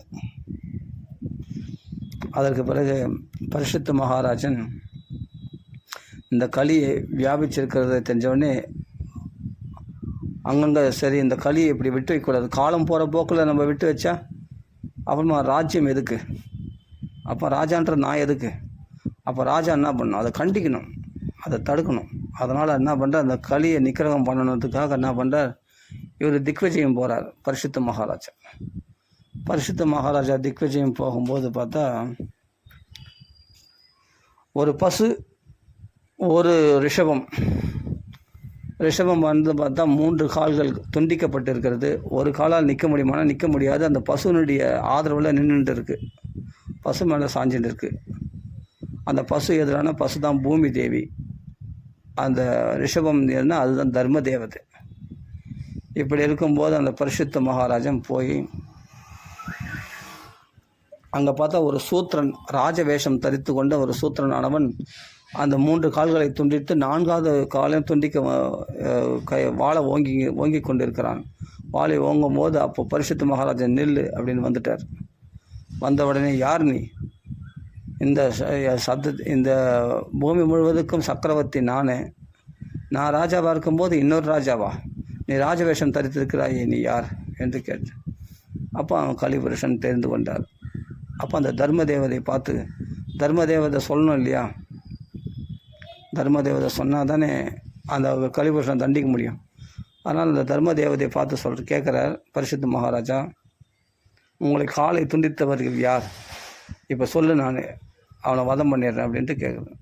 அப்போது தர்ம தேவதை சொல்கிறது, அப்பா எனக்கு நேர்ந்த கஷ்டத்துக்கு காரணம் வந்து சில பேர் சொல்கிறாங்க அவங்களுக்கு நேர கஷ்டம் காலம்தான் காரணம்னு சொல்கிறாங்க. சில பேர் கிரகங்கள் காரணம் சொல்கிறாங்க. சில பேர் தன்னுடைய கர்ம வினை காரணம்னு சொல்கிறாங்க. சில பேர் எல்லாம் தெய்வம்தான் காரணம் அப்படின்னு சொல்கிறாங்க. நீ தான் ராஜா வச்சப்பா, உனக்கு எல்லா தர்மமும் தெரியுமே, நீயே தீர்மானிச்சிக்கோ எங்களுக்கு ஏற்பட்ட கஷ்டம் எதனால் ஏற்பட்டதுன்னு அப்படின்னு சொன்ன உடனே பார்த்தா ஒரு பசு ஒரு கால ரூபத்தில் இப்படிப்பட்ட தர்மத்தை பேசுமா? அதனால் கால ரூபத்தில் தர்ம தேவதை இருக்குதுன்னு மகான்கள் சொல்லியிருக்காங்களே, கண்டிப்பாக நீ தர்ம தேவதையாக தான் இருக்கணும் அப்படின்னு சொல்லிட்டார். அப்போ தர்ம தேவதை எதனுடைய ஆதாரத்தில் இருக்குன்னா பூமியினுடைய ஆதாரத்தில் இருக்குதுன்னு தெரிஞ்சு, அப்போது ஆதாரத்தில் இருக்குதுன்னு தெரியும். அப்போ பசுவானது பூமி தேவின்னு தெரிந்து கொண்டார். தெரிந்து கொண்ட உடனே அப்போ பார்த்து, அப்போ இவர்களை தண்டிக்கிறவன், இவர்களை கண்டிக்கிறவன், இந்த தர்மத்தை கெடுக்கிறவன் 3 பாதங்கள் துண்டிக்கப்பட்டிருக்கு. அப்போ துண்டித்தவன் கலிபுருஷன் தான். இவன் ராஜா வேஷம் தனித்திருக்கிறான், ஆனால் சூத்திரனுடைய செயலை செய்கிறான். பசுவத்தி கோஹத்தி பண்ணுன்ற புத்தியானவன் கலிக்கு தான் வரும் இல்லையா? ஒரு உண்மையான ஒரு நேர்மையுள்ளவனுக்கு, ஒரு சாத்விகமான கிருஷ்ண பக்தர்களுக்கு அவ்வளோ வராது. அதாவது சாதுக்களுக்கு அது மாதிரி புத்தி ஏற்படாது, பசுவை வதம் பண்ணுன்ற புத்தி ஏற்படாது. அதனால் களி தான் அது போல் பண்ணுறான்றது தெரிஞ்சிக்கினார். அவர் புரிஞ்சிக்கினார் தன் யுக்தியினால். தெரிந்து கொண்டு அந்த களியை நிக்கிரகம் பண்ணுறதுக்கு வாழை ஓங்கிட்டார். அவனை வதம் பண்ணுறதுக்கு வாழை ஓங்கினோடனே உடனே காலில் விழுந்துட்டான். அந்த கலிபுருஷன் காலில் விழுந்துட்டா வதம் பண்ணக்கூடாதுன்னு சத்திரிய தர்மம். ஏன்னா ராமரால் அப்படி ஆக்தி பண்ணப்பட்டிருக்கிறது. ராமரால் அப்படி நிர்மாணம் பண்ணப்பட்டிருக்குது. அந்த ராமர் வழியில் வர்றதுனால சத்திரிகள் வந்து, நான் வந்து அர்ஜுனுடைய வழியில் வரவேன், அர்ஜுனுடைய பேரன் நான், அதனால் அர்ஜுனுடைய பேரை கெடுக்க மாட்டேன், கண்டிப்பாக உன்னை நீ காலில் விழுந்துட்டு உன்னை வதம் பண்ண மாட்டேன். ஆனால் இந்த பிரம்மாவத்த தேசத்தில் நீ எங்கேயுமே இருக்கக்கூடாது. இங்கே யாகங்களால் யக்ஞேஸ்வரனாகிய பகவானை ஆராதிக்கக்கூடிய இடம் இது. அதனால் யாகம் நடக்கிற இடத்துல அந்த கலிபுருஷன் வரமாட்டான். அதனால் நீ இங்கேருந்து முதல் இந்த இடத்த விட்டு கிளம்பு, போயிடு, உன்னை வதம் பண்ணக்கூடாது பார்க்குறேன், இனிமேல் இங்கே எங்கேயும் தங்கக்கூடாது, நீ கிளம்பு அப்படின்னு சொல்லி அவனை துரத்தி விடுறார். அப்போ பார்த்து சொல்கிறார், இது கலியுகமாச்சப்பா, நான் எங்கே தங்குறது? எனக்கு ஏதாவது ஒரு 4 இடம் கொடு, எனக்கு ஏதாவது ஒரு இடம் கொடு, எங்கே தங்கணும் ஒரு இடம் கொடு அப்படின்னு சொல்லி. எங்கே போனாலும் உன்னுடைய வில்லும் கைமா உன்னை தான் பார்க்குறேன், எங்கே பார்த்தாலும் நீ தான் இந்த உலகத்துக்கு பூரா நீ தான் சக்கரவர்த்தி, நான் எங்கே போய் வாசம் பண்ண முடியும் என்னை துரத்தி விட்டா அப்படின்னு சொன்ன உடனே அப்போ பார்த்தார் எங்கே தங்க வைக்கலான்னு பார்த்தா, சூதால் தானே பாண்டவர்கள் தான் சொத்தை இழந்தார்கள். அதனால் முதல் சூதாடுற இடத்த கொடுத்தாராம் கலிக்கு. அதற்கு பிறகு வந்து சூதாடுற இடம், அதுக்கு பிறகு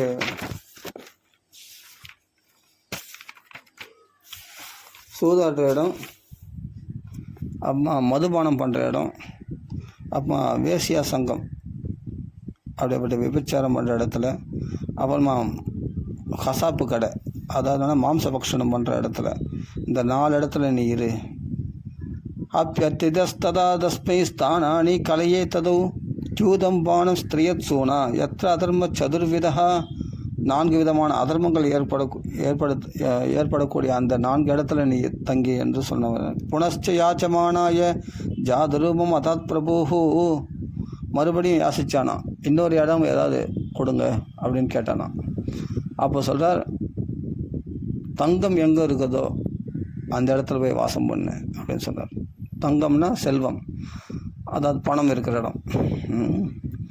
அந்த இடத்துல போய் நீ தங்கிக்கோ. தங்க காசு தான், அந்த காலத்துலாம் தங்க காசு தானே, காசுலாம் தங்கத்துலேயே இருக்கும். வெள்ளி காசு தங்க காசு நம்ம பார்த்துக்க மாட்டோம். அதெல்லாம் பணம் தான், அதெல்லாம் பணம் இருக்கிற இடம். பணம் வந்து தங்கத்தில் ஆன காசுகள் தான் இருக்கும் அந்த காலத்தில். வெள்ளி பணம் தங்கப்பணம் கேள்விப்பட்டிருப்போம். அதனால் பணம் தங்கப்பணம்லாம் இருக்கிறோம் இல்லையா, அதான் அது பணம் இருக்கிற இடத்துல நீ வாசம் செய் என்று அந்த கலிக்கு இடம் கொடுத்துறான். 5வது இடம். இந்த 5வது இடம் கொடுத்தது தான் மெயினான விஷயம். ஏன்னா சூதாடினாலும் பணம் வேணும், மதுபானம் பண்ணனாலும் பணம் வேணும், ஸ்திரீ சங்கத்தில் போய் விபச்சாரத்தில் போனோன்னா கூட பணம் வேணும், மாம்சபக்ஷணம் இவைகள்லாம் சாப்பிட்னாலும் பணம் வேணும் இல்லையா. அப்போ பணம் தான் மூலதனம். இந்த பணத்து மேலே இருக்கிற ஆசையை விட்டால் தான் இந்த 4 விதமான அதர்மங்கள் நாம் செய்ய மாட்டோம். அதனால் இந்த 4த்துக்கும் மூலஸ்தானமாக இருக்கிறது பணம் தான், இந்த சொத்து பணம்.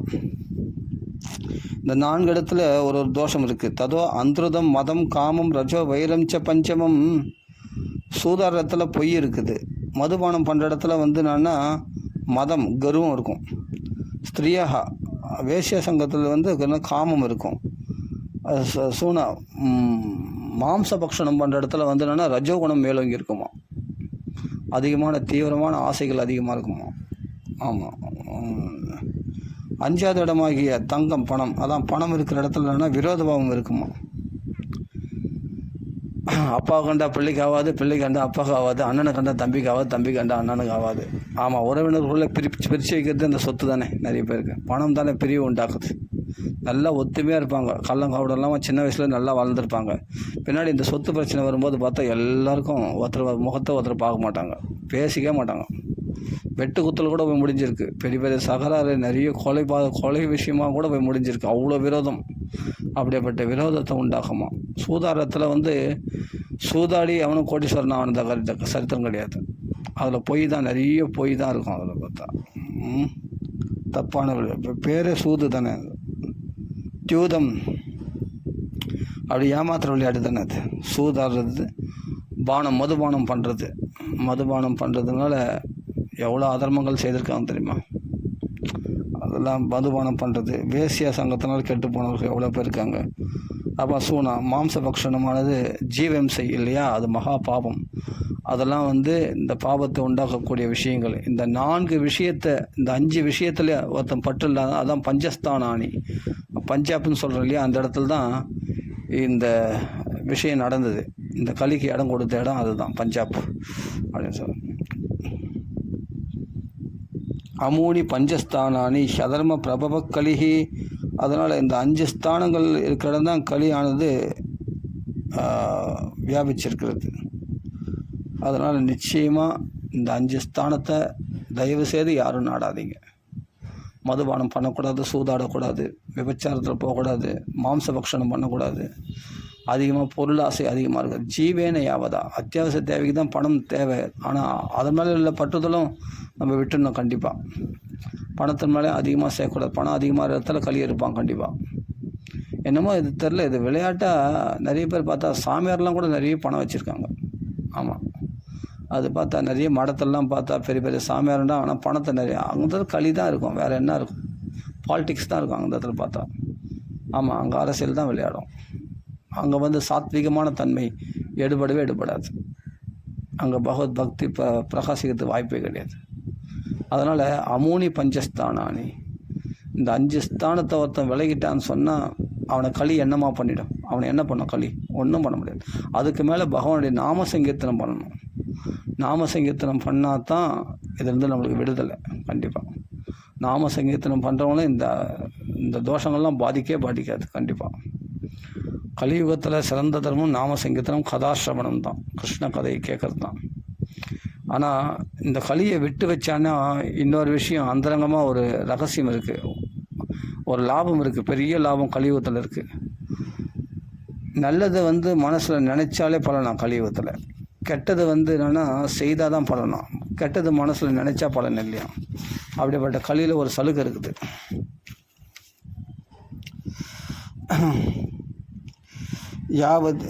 யாவதீஷோ நானுத்வேஷ்டி கலிம் சம்ராட் சாரங்க இவசாரவுக்கு. அப்படிப்பட்ட புஷ்பத்தில் இருக்கிற அந்த இதழ்களை விட்டு மகரந்தத்தை விட்டு தேனை மாட்டம் எப்படி கிரகிக்குதோ, நிறைய முள்ளுகள் இருந்தாலும் அந்த ரோஜா பூ அந்த முள்ளுலெல்லாம் மொய்க்காமல் அந்த தேன் வண்டாடு அந்த மலர்கள் உள்ள மகரந்தத்தில் தேனை மாத்திரம் எப்படி கிரகிக்கிறதோ, அதுபோல் அநேக தோஷங்கள் உள்ள இந்த கலியுகத்தில் ஒரே ஒரு சாரம் இருக்குதான். என்ன சாரம்னா, குஷலான்யாஷு சித்தியந்தி நேதராணி கிருதானி தத்து நேதராணி கிருதானி எத்து. அதெல்லாம் நல்லது சித்தியந்தி நினைச்சாலே உடனே பலனாம். ஆனால் கெட்டது நினைச்சா பலன் கிடையாது. மற்ற யுகங்கள்லாம் மானசீக பாபத்துக்கே தண்டனை உண்டு. ஆனால் மானசீக பாபத்துக்கு கலியில் பார்த்தா தண்டனை கிடையாது. அதை தள்ளிட்டார். ஒரு சலுகை நமக்கு கிடைச்சிருக்கு. அதனால் கலியுகத்தில் இந்த சலுகை இருக்குதுன்னு தெரிஞ்சு தான் கலிபுருஷனை விட்டு வச்சுட்டார் பரிசுத்த மகாராஜா. ஆனால் நல்லதை நல்லா செய்யணும்னு அவசியம் இல்லையா. நல்லதை நினைக்கிறதே பெரிய விஷயம். நல்லது கலியுகத்தில். ஆனால் நல்லதை நினைச்சாலே பலனும். என்னென்னா, ஒரு சத்சங்கம் ஏற்பாடு பண்ணணும், பாகவதம் ஏற்பாடு பண்ணணும், பாகவத கதைக்கு போகணும், பகவானுடைய நாம சங்கீர்த்தனம் பண்ணணும்னு நினைச்சாலே நம்மளுக்கு பூர்ண பலன். அப்படிப்பட்ட அதை செய்தால் எவ்வளோ பெரிய பலன் பாருங்கள். பாகவதம் ஏற்பாடு பண்ணுறதோ, பாகவத கதை ஏற்பாடு பண்ணுறதோ, பாகவத பாராயணம் பண்ணுறதோ, நாம சங்கீர்த்தனம் பண்ணால் எவ்வளோ பெரிய பலன் பாருங்கள். நினச்சாலே பலன்னா அப்போது ஏன்னா அந்த நல்லது அந்த பகவத்து கதைக்கு வரவே மாட்டாங்க. கதையை கேட்கணும்னு நினைக்கிறதே பெரிய விஷயம். கலிகல்மஷ சித்தானா பாபத்ரவியோ ஜீவினா விதிக்கிரக விஹீனானா கோவிந்த நாம கீர்த்தனம் அப்படின்னு சொல்லுவாங்க இல்லையா. அப்படியேப்பட்ட கலியுகத்தில் மக்களுடைய மனசெல்லாம் பார்த்தா கல்மஷ சித்தமுடையவர்களாக தான் இருப்பாங்க. அதனால் எல்லாம் கள்ளங்காப்படம் இல்லாமல் இருக்க மாட்டாங்க. எல்லாருடைய மனசுலையும் கல்மஷம் தான் நிறைஞ்சிருக்கும். அதே சமயத்தில் அவர்கள் சம்பாதிக்கக்கூடிய பொருள்கள்லாம் போல அதில் பாப கலங்கங்கள் இருக்கும் அப்படின்னு சொல்லப்படுகிறது. பாப திரவியோபஜீவினாம். அப்படிப்பட்ட பாப திரவியங்களால் ஜீவிக்கிறவங்களுடைய மனசு எப்படி கல்மஷம் இல்லாமல் இருக்கும். அதனால் கிருஷ்ண பக்தி வர்றதே பெரிய விஷயம். அந்த கிருஷ்ண பக்தி பண்ணணும்னு நினைச்சாலே பலனும் கலியுகத்தில். ஆனால் நம்ம கெடுதல்லாம் பாவத்தை செய்தால் தான் பலன். பாவத்தை நினைச்சா பலன் இல்லை. ஆனால் கிருதயுகத்தில் திரேதா யுகத்தில் துவாபர யுகத்திலாம் மானசீக பாவத்துக்கே பலன் உண்டு. ஆனால் மானசீக பாவத்துக்கு பலன் கிடையாதுன்னு தள்ளிட்டு அதுக்கு மேலே மானசீக புண்ணியத்துக்கு பலனும் கலியுகத்தில். அப்படிப்பட்ட பெரிய லாபம் கிடைச்சிருக்கு. அது மட்டும் இல்லை, கலியுகத்தில் இன்னொரு லாபம் என்னென்னா, எத்பலம் நாஸ்தி தபசான யோகேன சமாதினா தத்பலம் லபதே சம்பியக் கலவு கேசவ கீர்த்தனாத்து. தபசுனுடைய பலன், யாகத்தினுடைய பலன், யோகத்தினுடைய பலன் எல்லாமே கிடைக்கணும்னா ஹரிநாம சங்கீர்த்தத்தினாலே எத்தனை பலன் நம்மளுக்கு சித்திச்சது தான். அதனால் கலினா தீர பீரனா கொஞ்சம் துணிஞ்சடிச்சு நம்ம இந்த தர்ம காரியங்களை நம்ம செய்தோம்னா, நாம சங்கீர்த்தனமோ கதா பிரவசனமோ இதில் நம்ம ஈடுபட்டுட்டோம்னு சொன்னால் களி பயந்து ஓடுவானோ. யார் இடத்துல களி தன் வேலையை காட்டுவான்னு சொன்னால் சொல்கிறார்,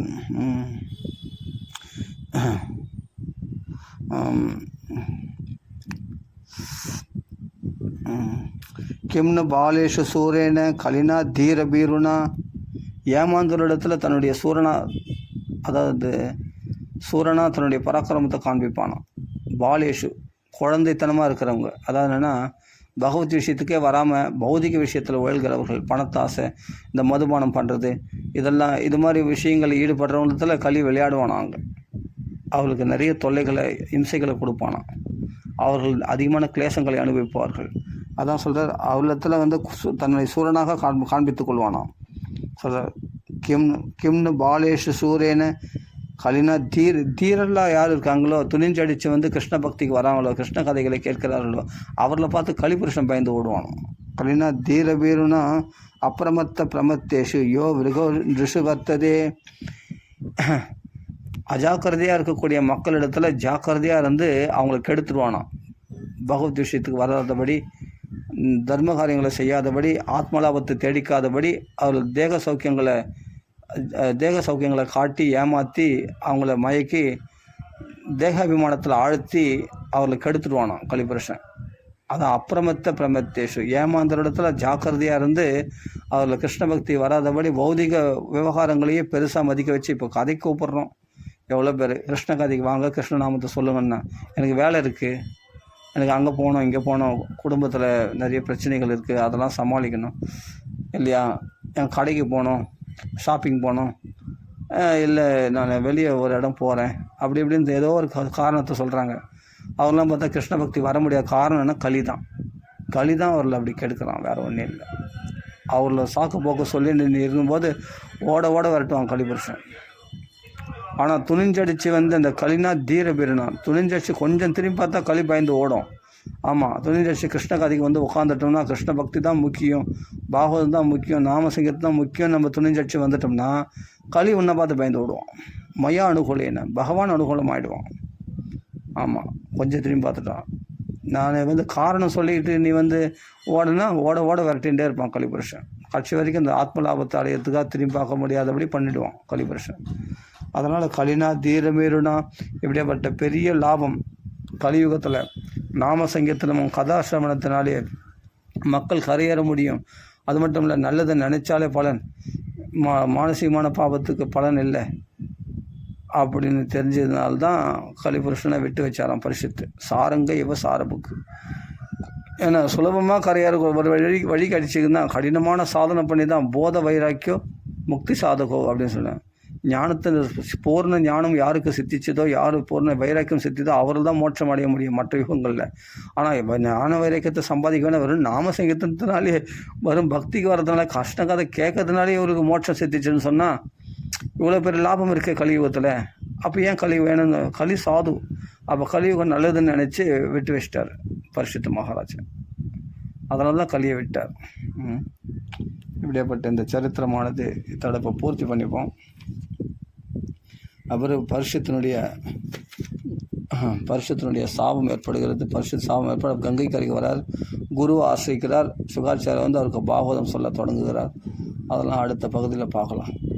गोपिका जीवनस्मरणं गोविंदा गोविंदा, जय जानिकांतस्मरणं जय जय राम राम। हर हर नमः पार्वती पदे, हर हर महादेवा। सिद्धि विनायक स्वामी की जय, आंजनेय स्वामी की जय, सद्गुरु महाराज की जय, सकल साधु मंडली की जय।